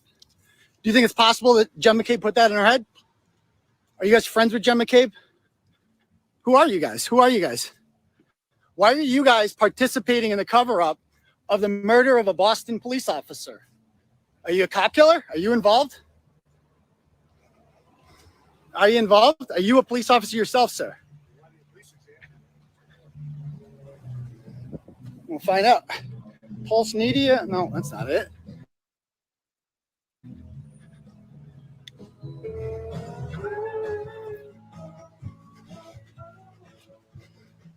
Oh, he's a veteran. Okay, so were you guys involved in covering up for John O'Keefe? Are you a Boston police officer? Who are you, sir?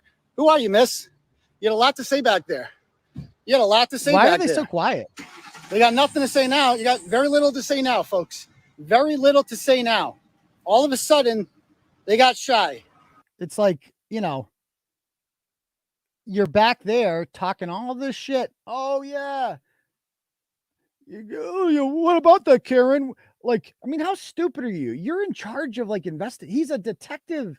You're in charge of investigating murders, and you're just like, oh yeah. Well, he said it one time, and actually, it kind of makes sense when you look at the fact that, oh yeah, like what's the first thing that happens when you Google Carl Dugal or whatever the fuck his name is? What comes up here? Let's see what comes up. Well, there he is with John, and she runs Fit Mom Boston. And he has messaged me before. He goes, "Hi, Mr. Woods. Been following along the last few days and wanted to talk if possible. I would like to know the truth about what happened. Whoever left him to die in front lawn in a snowstorm, he deserved a lot better than that in this. I suppose you would not get so like you want to know the truth. Clearly you don't. If this guy had any inclination to want to know the truth, he would ask Jen McCabe questions. Like, dude, that's a woman right there who has some. Why can't she answer them? Why not? Like okay, we can't force her to come in front of the court, but if you personally want answers from her, go get them. And if she doesn't give it to you, then you know she did it. You like, why would you want to associate with someone like this? Ask her what I did. I want to know answers. I want to know the truth. You don't want to know the truth. If you're doing nothing in your behavior suggests that you want to know the truth. And he's crying about the autopsy photos. Tough fucking shit. No, I would not consider taking them down because the autopsy photo says it all. Why would you want to cover that up? You could make your point without the photos. Can I? His niece and nephew could see those. Yeah, they should see those. They should see those. Their uncle was brutally murdered, and they deserve to know the truth about what happened there, and they will.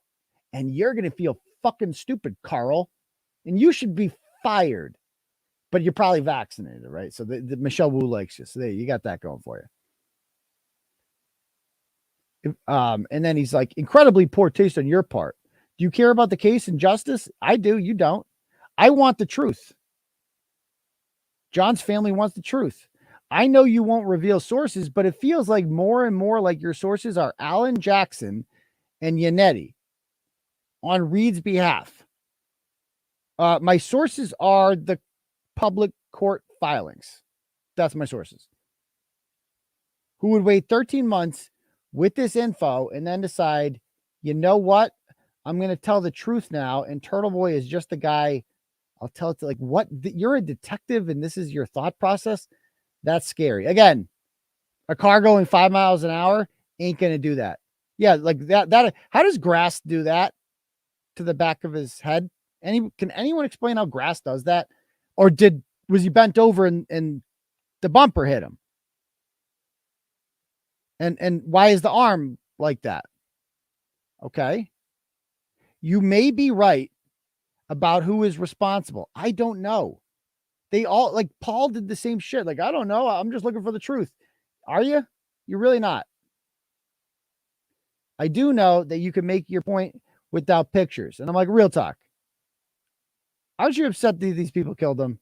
And then today I go, nice to meet you. And he blocks me. As it turns out, he cost the city of Boston $12,000 in a lawsuit when he falsely arrested an innocent black man because he looked like another black man who he was trying to, who had warrants or something. So I guess they all look alike to him. I guess that's what he's saying. So that's just the kind of instincts that this fucking dumbass has. And he's still fucking working. You know, Sheena Cannone can't be a cop because she didn't get the jab, but this asshole can. This moron. So that. All right, cool. Anyone have any questions or anything they want to talk about? Let me check the turtle chats, see if I missed any. No, I didn't. Okay, cool. Again, if anyone wants to donate, they could click on the link at the top to Turtle Chat, donate whatever money you want. I will read it out loud to the class.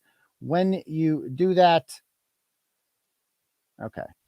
Or you can cash at me, $Uncle_Turtleboy. All right. Any questions you guys have? Fire away. If not, we'll call it a night. Was the dog vaccinated? Yeah, Carl blocked me after I sent him that today. Yeah, Carl Dougal, Dugal. His wife's name is Jacqueline, Jackie. Oh,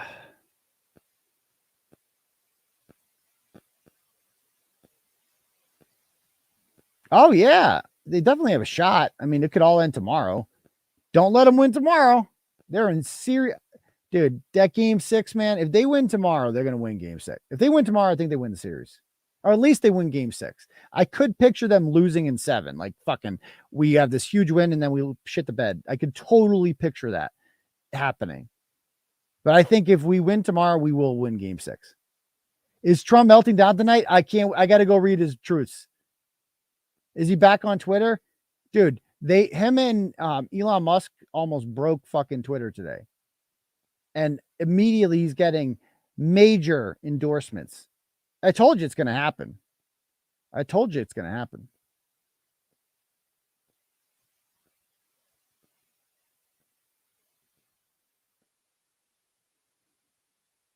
Oh, the Wu hire. Maybe we can get to that over the weekend.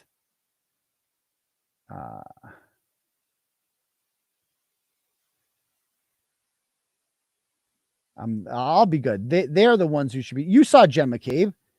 Does she look confident? No, that's a nervous person with a fake smile who's trying to put up a front that she's in control, and she knows that it's not now. She poked the turtle.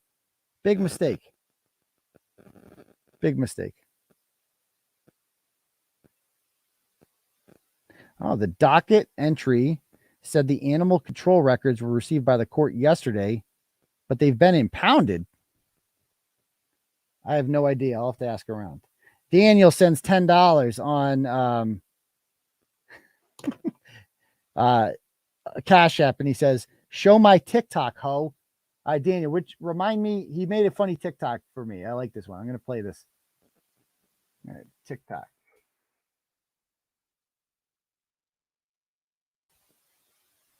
Let me pull it up here.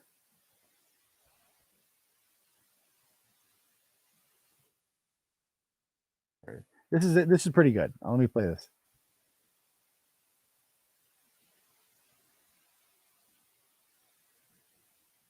Nope. Wrong thing.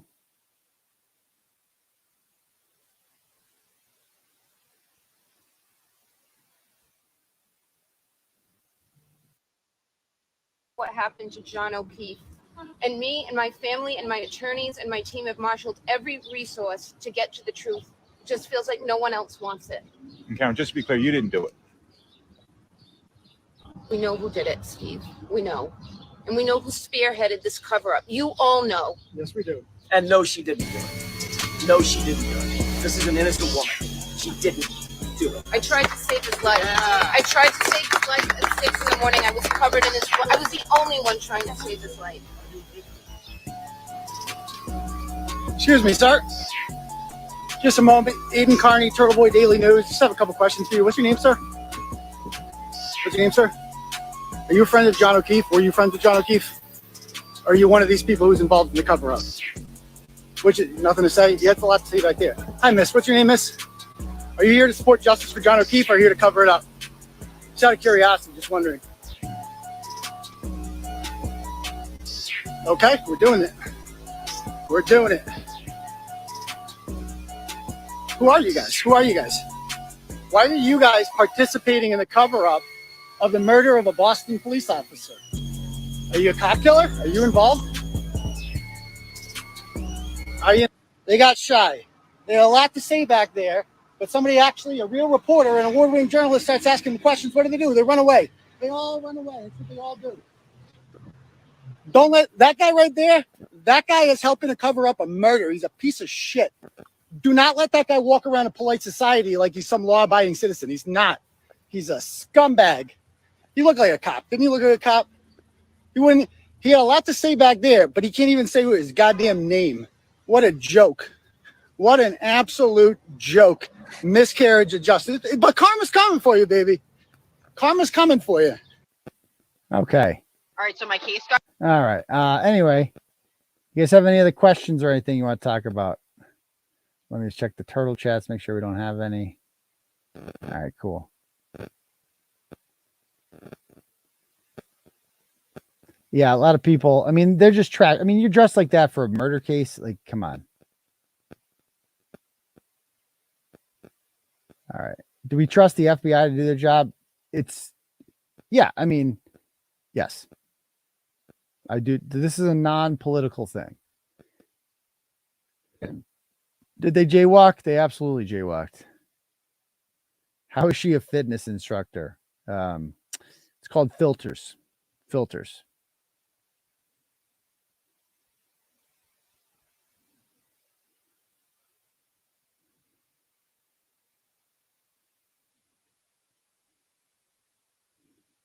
All right. Why does she look like a horse? Yeah, that's a good question. If she hit him, there would be way more damage than a cracked tail. Of course. Of course. It's just so stupid. But records being impounded just means they are only available to certain individuals in the court, not to the vote. Oh, okay. So that means the defense will have them. Thank you. I don't know the judge is connected to 𝗟𝗏. I've seen no evidence of that. Yeah, the next hearing is July 25th. Gay.